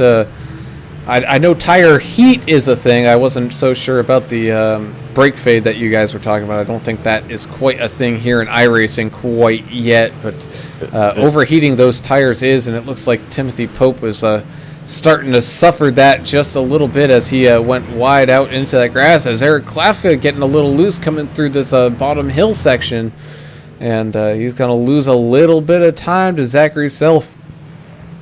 It's crazy because Pope's got the newest tires of anybody on the lead lap by at least a lap. So, man. Yeah, like y'all said, no. they're leveling Cobra's out. at the wall. Cobra has struck the wall over here. He's waiting for a spot to get back on the track. He's still running. Was the Pied Piper over there? No, that's mice, isn't it? Oh, I thought it was Cobras. What's But Zachary Self, he's just holding. He's holding him off right there. He's holding Klafka off. Oh, it looks like the 020 of Sregis was trying to get through a corner, and I think that was the 15 was on the outside, and he kind of self-pit maneuvered himself across that bumper. The old self-pit maneuver. You don't want to ever see that. Patrick was pretty good at that. I think I remember seeing.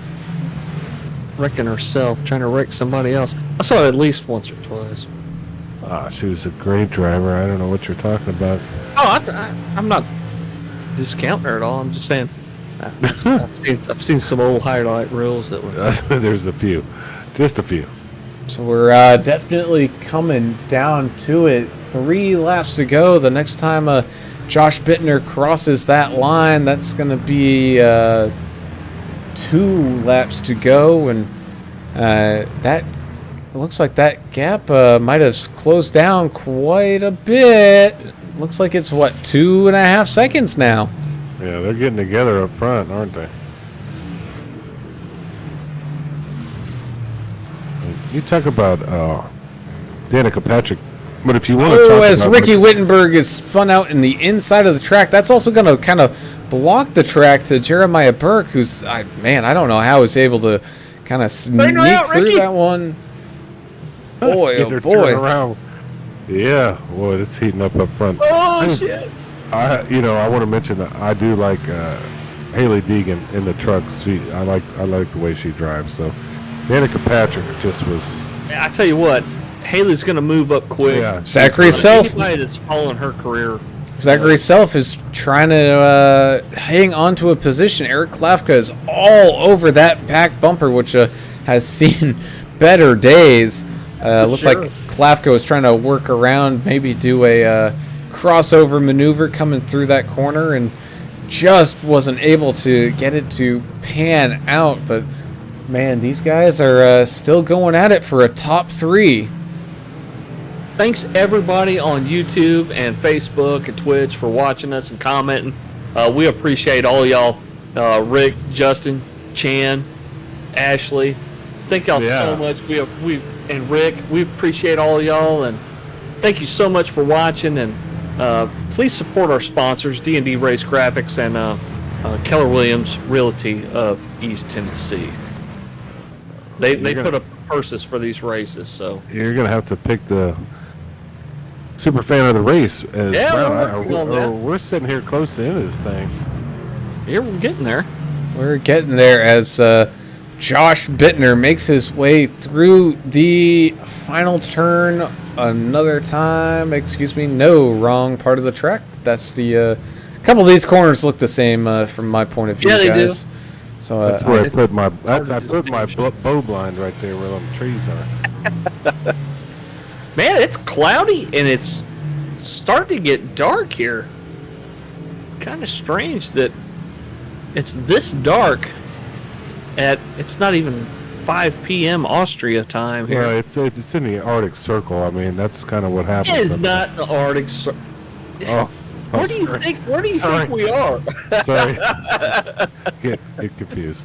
oh, as Jeremiah Burke lost a little bit of time, he goes very wide into that final turn, but that's just not gonna quite do it as we take the white flag here with Josh Bittner down into, actually I should be saying up into turn number 1, and kind of through these little S's. Oh, got some squiggles going on behind him as that gap is slowly growing back up to 3 seconds and more, coming up to the second hairpin, a sharp right hand corner, using all of the curbing, being gentle on that throttle, making sure that truck stays as straight as it can, kind of trying to work his way back down this hill once again for the final time under green flag racing, trying to get to that checkered flag as quickly as he can. Oh boy. Well, I mean, still sitting here watching Klafka himself battle this thing out for 3. I don't know what y'all got going on up front. We'll definitely skip to that in just a moment, as we're kind of coming to the bottom S's here with Josh Bittner. Only a few more corners to go for Bittner to get the win here today, and man, one more corner. He can see it in his sights, this grueling and challenging race coming to an end, down across this front straightaway and across the line, picking up the win here today at the Red Bull Ring. So now let's kind of take a look back here for the race for third, as Eric Klafka is trying to sneak up the inside of Zachary Self, still not able to quite get it done. Jeremiah Burke will finish here in second. But like I said, we still got some racing going on back here between the 88 and the 77. And they're getting it. This is a battle that's been turned up to 11, which is also the difference between these car numbers. That's high math. I don't know what you're talking about. That's real high math. But What a freaking race. Oh, the 88 giving the 77 a little bump coming into the second to last corner, sending him down into the pit round, and Eric Klafka is going to unfortunately lose out on that battle, and Zachary Self comes across the line to finish here in third. Yeah, Klafka yeeted himself right there. Yeah, but he's still going to finish on the lead lap. He's going to pick up a 4th place here. Okay, good, because that was a heck of a battle, and they gave it all they had, and that was fun, man. Beautiful, man. What a race. Joe Poole commenting on Facebook, man, I need to get into this. I'm telling you, this is one of those hobbies you can spend as much or as little as you want. You can really get into iRacing for just a couple $100, you know, steering wheel, pedals set up. Yeah, as long as you have a computer, yeah, you're good. Yeah, you got a computer that can run it. There is some licensing stuff you got to pay for tracks and cars and stuff, but there's a lot of free content as well. If you just run the free content, what is it, $10 a month or something? It's not bad. So if you're interested in getting into it, go on and look at the forums. Find a league like this, you know, where guys hang out and have fun every week, and yeah, that's where the fun is. Yeah. That's where the fun is, but you got to also realize camaraderie. These guys are making it look easy. It's not easy, you know. Well, you got to work your way up. Yeah, it's hard to. It is actually difficult to do, and these guys put on a show tonight. And Brown, man, good call. I'm glad. Great call in the race, Brown. I had some fun tonight. Oh, as I just heard a engine blow up. Don't know if it was the pits or one of these two guys sitting here. I think they're waiting for Zachary Self to come around to finish taking kind of a podium picture here at the line. And yeah, no, it's you know, I got to thank everybody that stuck around in this race. You know, other than a couple of people who ran into some computer issues and stuff like that. I mean, I think we had everybody at least try to finish this one out the best that they could, as we're gonna start our driver interviews here today, and we will start with Mr. Zachary Self, finishing here with a third place finish. Had a very close battle with Eric Klafka coming there at the very end, and man, congratulations on finishing here in third. And tell us how tough of a race this was. Oh, you don't understand. I am sweating so much right now. Those guys behind me, like, credit to them. They were so much faster than I was. I just somehow got into the right position at the right time. I'm really sorry I know that Ted disconnected. I really wouldn't be in third place if it wasn't for that. Yeah, I just have to. Oh man, that was hard to do. Talk about your expectations coming in. Did you do a lot of practicing? Did the racing really match up to what you thought it would be? Because to be honest with you, when we came in here, I said, "Oh man, this is either going to be great racing or it's going to be a train wreck," because these are NASCAR trucks, and you're putting them on a track designed for Formula One cars. Did the racing meet your expectations? Yeah. From what I witnessed in practice, like, I was practicing quite a bit. But turn 5, breaking downhill with these heavy stock cars, it's either the way that people were braking. I just didn't expect some of that. Some people braked later, some people were braked earlier. Just depends on how comfortable you were. But these cars are very, very slick around here, which I was expecting, and maybe a little bit more slick than what I practiced with, but still, I got a good expectation of what to expect. Yeah, and it was pretty hot on the track, so I think that had something to do with it. But the last, I don't know, 5 laps, that battle for third position was awesome to watch. How was it when you had Klafka in your rear view? I'm pretty sure you were a little bit nervous there at the end, because that was a heck of a finish there. Oh, if his crew chief was yelling at him to pressure me, it was working, because I was making some, like, I'm sure you guys noticed, I made some mistakes. Like, I braked way too much in turn 1, or like I was starting to wheel hop more than I was used to. It's like stuff I wouldn't do by myself. So I definitely felt the pressure. Yeah, sometimes you tend to drive through the rear view there, but you got it done. Congratulations on the P3, man. Yep, thank you. We'll slide up that leaderboard and talk to our second place finisher here tonight, and that's going to be Mr. Jeremiah Burke. Congratulations there on the P2 there, Jeremiah. Man, I got to give you credit on that short pit stop. I didn't think you would have made up a ton of ground there at the end, but hey, you found yourself sitting here in second.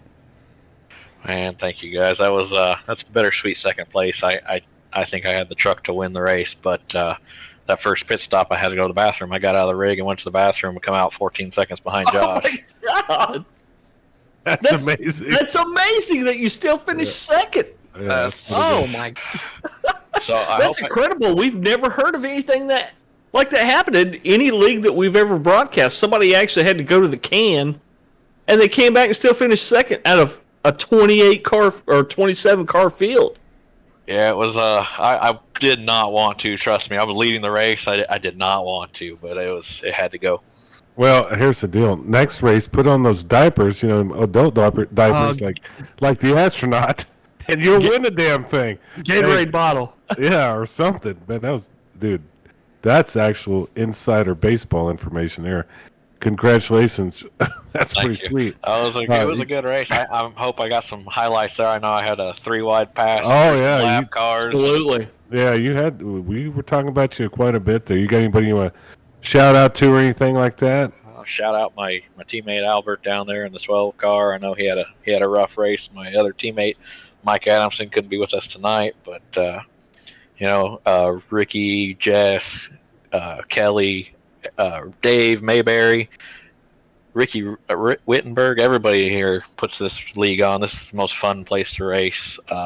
Absolutely.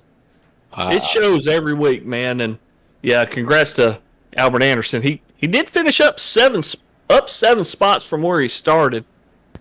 Yeah, it was it was a grind. It was a grind, but I put in a ton of laps, try to get ready to go for this, and it paid off. It paid off. I was fast, so that's all I can go. We'll move on to next week and see what we can do at Indy. That it is, and again, congratulations here, finishing P2 to kind of take this one home, and we look forward to seeing what you can do next week. Thank you, guys. See you next week. Have a good one. And now it's time to move up to kind of the man of the hour, Mr. Josh Bittner, kind of the second famous voice in the kind of racing world right now with that new Vigilante Racing Report podcast, which y'all should all check out. And Josh, man, I know listening from that thing, this was going to be a tough fight to the end, but you came away from this one victorious, albeit maybe with a little bit of help from some internet issues, but still, nonetheless, you had to drive the truck all of those laps, man. Congratulations. Well, thank you. That was certainly the toughest race I think I've ever done on here, and to be able to get the win and close out really felt great, because so far the other two races this season, I finished, I believe, second at Homestead and Phoenix. I was running in second place with 2 laps to go, and I've had a lot of speed those races, and I just wasn't able to close. And albeit a really unfortunate situation with Trevor, I feel terrible for him. He ran a great race, and I had just passed him as he came out of the pits, so we were probably going to have an amazing battle at the end there. But that all said and done, I mean, just being able to come out here and run 45 laps without spinning my truck out or running horribly off-road into one of the sand pits, it just felt amazing to be able to bring all that together. You had a wonderful race. You've got a lot of people watching you on social media, YouTube, Facebook. A lot of people were pulling for that 84 today, and you didn't disappoint, and I love your Polish victory lap that you're running here, and just like old Alan Kowicki did. But talk about the podcast. You guys are doing a great job with that, you and Ricky. I haven't listened to this week's yet. If people want to go check it out, it's the Vigilante Report on SoundCloud. And George Rincon was y'all's spotlight driver this week. How is the podcast going? Let folks know what they can expect this season. Well, I would just like to first say thanks to all of Bittner Nation for coming out. And I mentioned this on the podcast this week. Thoughts and prayers for my good buddy Ryan Domer. He had a little incident where he broke both his arms last weekend. Oh, and no. I'd like to dedicate this win to him. Just he's a great guy and great person in my family. But also the podcast this season we've had some great interviews. Jonathan Osborne was a fantastic interview to get to know him. Yeah, and that was somebody that I had no idea that he started iRacing in the spring, and that was really fascinating. And George is somebody who I used to race in his 3-wide racing league. I'm on and off because of my school schedule, but he does a really great job over there. And to be able to get to talk to somebody and, just to get to find out what they're all about and how they came to iRacing. He also had a great story from how he came over. I won't spoil too much of the details. Phoenix, we had a really tough last 50 laps, as you guys can reckon. That was we went over a lot of that, and just Ricky and I racing philosophies, I would say, and how we approached it, and talk about that darn dog leg there. I'm sure we will have a great amount of stuff to talk about this week. Just there was a lot going on the track at once, and for it to stay green flag the whole way, I think it was great to see the drivers, with the green flag laps. It didn't bottle anybody back up. It really let some of these other drivers shine, like my teammate Eric Klafka, guys like Jonathan Osborne. Was great to see him up front. Guys like that finishing in the top 10. Of course, my buddy Ricky. It's all sorts of just guys up driving around racing with. It was really fun to see that under green flag conditions. Not a caution fest like Phoenix, but that's one reason why I love road courses, I guess, because it's harder to get a full course caution. Yeah, man. No, it's again. Congratulations here on the win. We could see it from the outside here of how tough that was, and I'll leave you kind of like with a little suggestion here for the podcast, and that's get Mr. Kelly Cool on there because you're gonna probably be saying his name a lot about this race, and unfortunately not for the good reasons. You went there, didn't you? Well, yeah. Hey, y'all proved you can turn right. So hey, good show. Let's put it on next week at Indy, boys.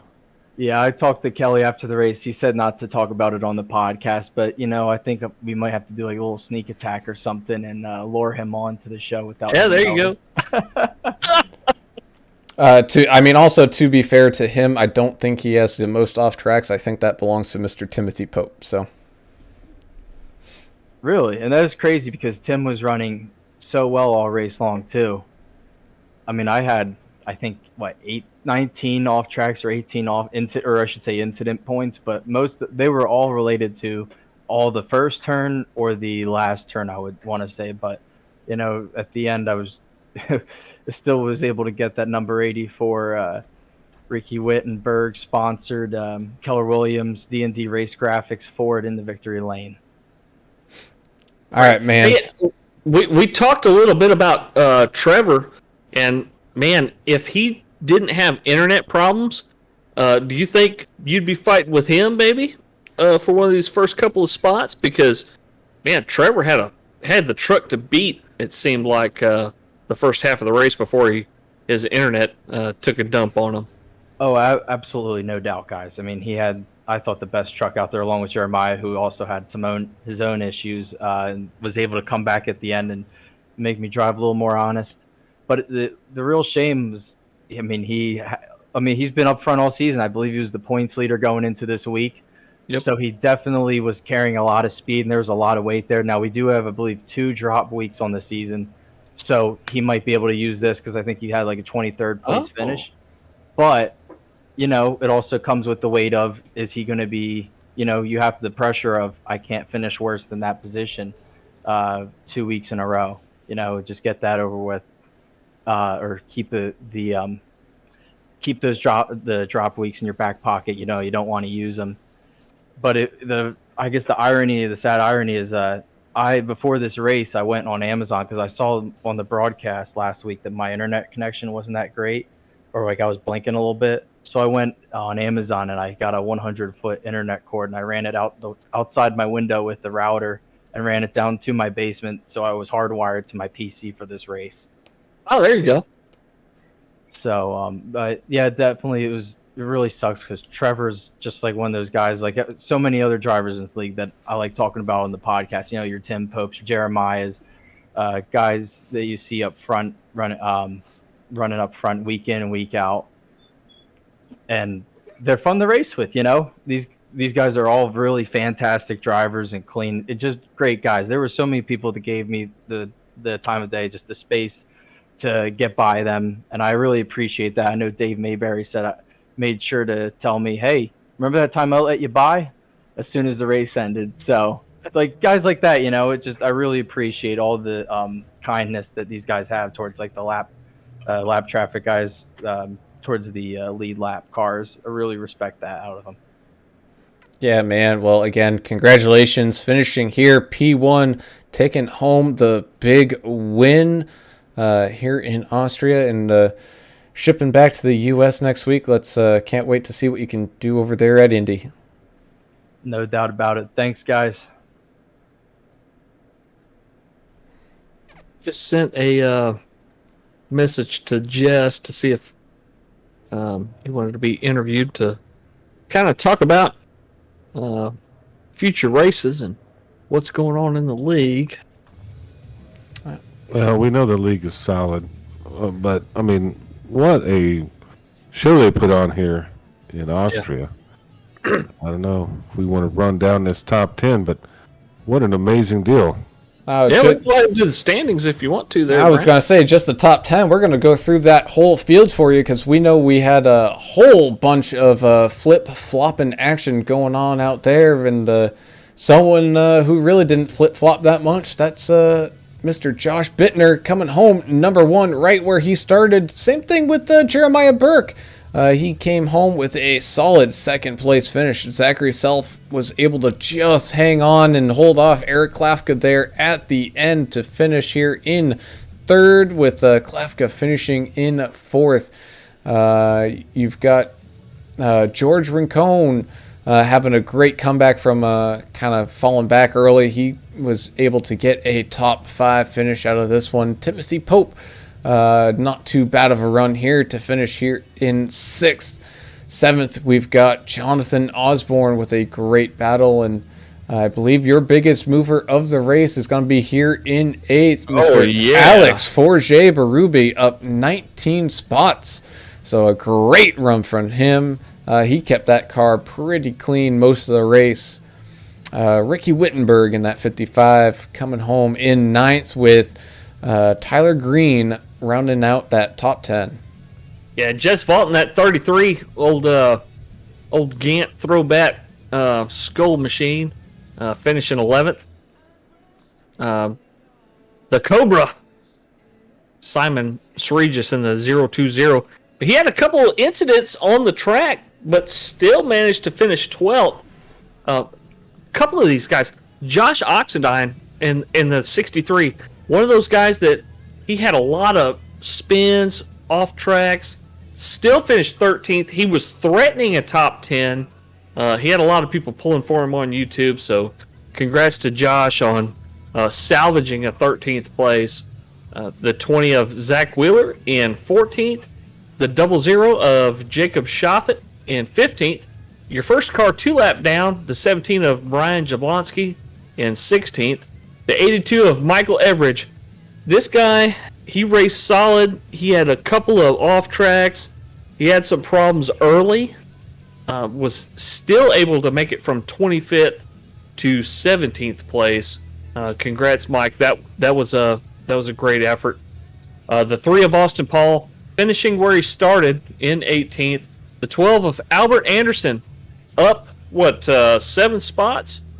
Albert had some folks pulling for him for sure. So good on you, Albert, to stick with it and finish in the top 20. The 4 of Deion Jones will be your guy that closes out the top 20. You got the rest, Adam? Yeah, 29 of Dave Hot Rod Mayberry, 21st. 15 of Jeffrey Green, 22nd. And the 6 of Trevor Robertson. You know, we mentioned him a lot. Unfortunate for him, he 23rd. Russ Kilgore, he had some problems there in that Miller Genuine Draft Machine, 24th. Kelly Cool, 25th. Number 14, John Herdzik, had some issues, 26th, but he stuck it out a little bit. And then we got Jack Dixon in the 07, rounding it out in 27th place. So, hey, Jess is ready to be brought up whenever you're ready there, Mr. Yeah, Brown. he's ready to go. And let's talk. Do we have a super fan of the race as well? Yes, sir, we do. Justin Hutchinson. Thanks so much for watching on YouTube and your comments and you know, you guys are the reason we do this. And thanks so much, Justin Hutchinson. You will be entered into the drawing to be held at the end of the season. So good luck to you, bud. Thanks for watching. Yeah. Now, Jess, you there and want to say a few words about what you've seen so far in this great season that you've put on?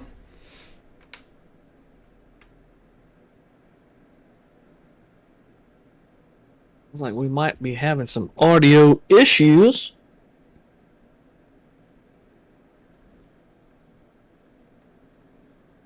You know, Discord is one of those things where sometimes you change rooms and then you have to restart the deadgum program because that's just the way it is sometimes. So as we try to get Jess back in the room here, let's talk about our race sponsors. Ricky Wittenberg's he's done a phenomenal job with D&D Race Graphics and Keller Williams of East Tennessee, Johnson City area. He's been great having these couple of sponsors, and it sounds like we got Jess back. Hey, you guys got me now? Yeah. Yes, sir. Okay, yeah, some technical difficulties there. Exactly what you said. It was a switching in the rooms, kind of messed it up. But hey, guys, I appreciate your team broadcasting our races. As far as my thoughts of the first 3 races is going pretty well. I'm very happy with the group of drivers that we have. We had a little bit of interesting action at Phoenix last week. We come here this week. We still had some probably self-inflicted wounds for people spinning off, myself included. But we were giving each other a lot of room. We were being patient with one another, and I thought it was a good race. I had fun, even though I spun myself out on the first lap in that one corner, which just told me I needed to probably do more practice on the outside of that corner because I was not expecting that. Yeah, well, you finished in top 11. You finished in 11th place, so that's not bad. But no, we had fun. It was surprisingly a really, really good race. I've never even seen this track before I turned this thing on today. So it was interesting, fun, and we're looking forward to Indy next week. Oh yeah, I think most of the drivers are too. We're oval centric, but it's nice to mix it up occasionally. And this track was fun to race. Not really designed for the trucks, but it was fun to race nonetheless. And yeah, we had a great time. Yeah, it was a pleasant surprise because I told these guys coming in, I said this is either going to be a disaster or it's going to be extremely interesting. There's not going to be a lot of middle ground, but you guys definitely impressed. You have the right drivers in this series, and we talk about this a lot. As we've all been a part of those leagues where, it's kind of unpredictable what you get week to week. You don't know the experience level, but you guys have done a great job of recruiting the right folks And I think you guys have got the formula figured out. So great racing tonight. Definitely looking forward to next week as we get back to the ovals. Oh yeah, definitely. This is a great group of folks, and if you noticed, I don't hardly think anyone dropped out. Once they got maybe spun off track, got a little bit behind, we all kept racing just to have the fun of racing one another, and it's turned out really well. That's called heart, man. All these guys that stuck with it, fighting for they're fighting for a top 20 because points matter. You're the top 3 positions and then the fastest lap and all is money payout for these races, but getting that top 20 just to fight for something like that just to get some points, that says a lot. These guys got a lot of heart. Yeah, you finished the top 20 in this league. I think you should consider that an accomplishment of the talent level that we have. Yeah, definitely, because there's no slouches. I don't see any slouches out here, and we're so close. If you look at the qualifying times, even we got some standout drivers, but for the most part, we're pretty evenly matched, just parity across the field.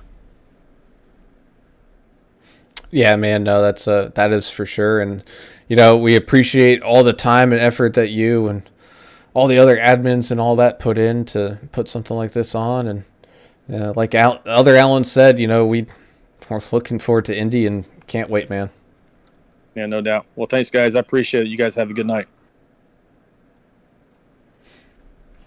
All right. Now, with that, again, we'll thank D&D Race Graphics, Mr. Ricky Wittenberg, as well as Keller Williams of Eastern Tennessee. Thank you. And without them, they wouldn't be able to do this kind of racing with this kind of talent. And man, all it does is put on an even better show for you guys watching. And as always, we appreciate you guys probably some of the most because you're definitely the reason why we do this. And you know what? Austria was nice, but I can't wait to get back home. So in that case, I'm Alan Brown. For Alan English and Adam Turner, we are signing off. And watch on SoundCloud for the Vigilante Report podcast put on by Ricky Wittenberg. Search for it, watch it, listen to it. It's a lot of great info. And as Adam Turner would say, you got a little inside baseball knowledge on what's going on with the league. And really cool driver spotlight profiles where they take one of the drivers of the league and they do an in-depth interview. It's a lot of great information, and it's worth a listen. It really is, folks. So, and with that, we go. Yeah.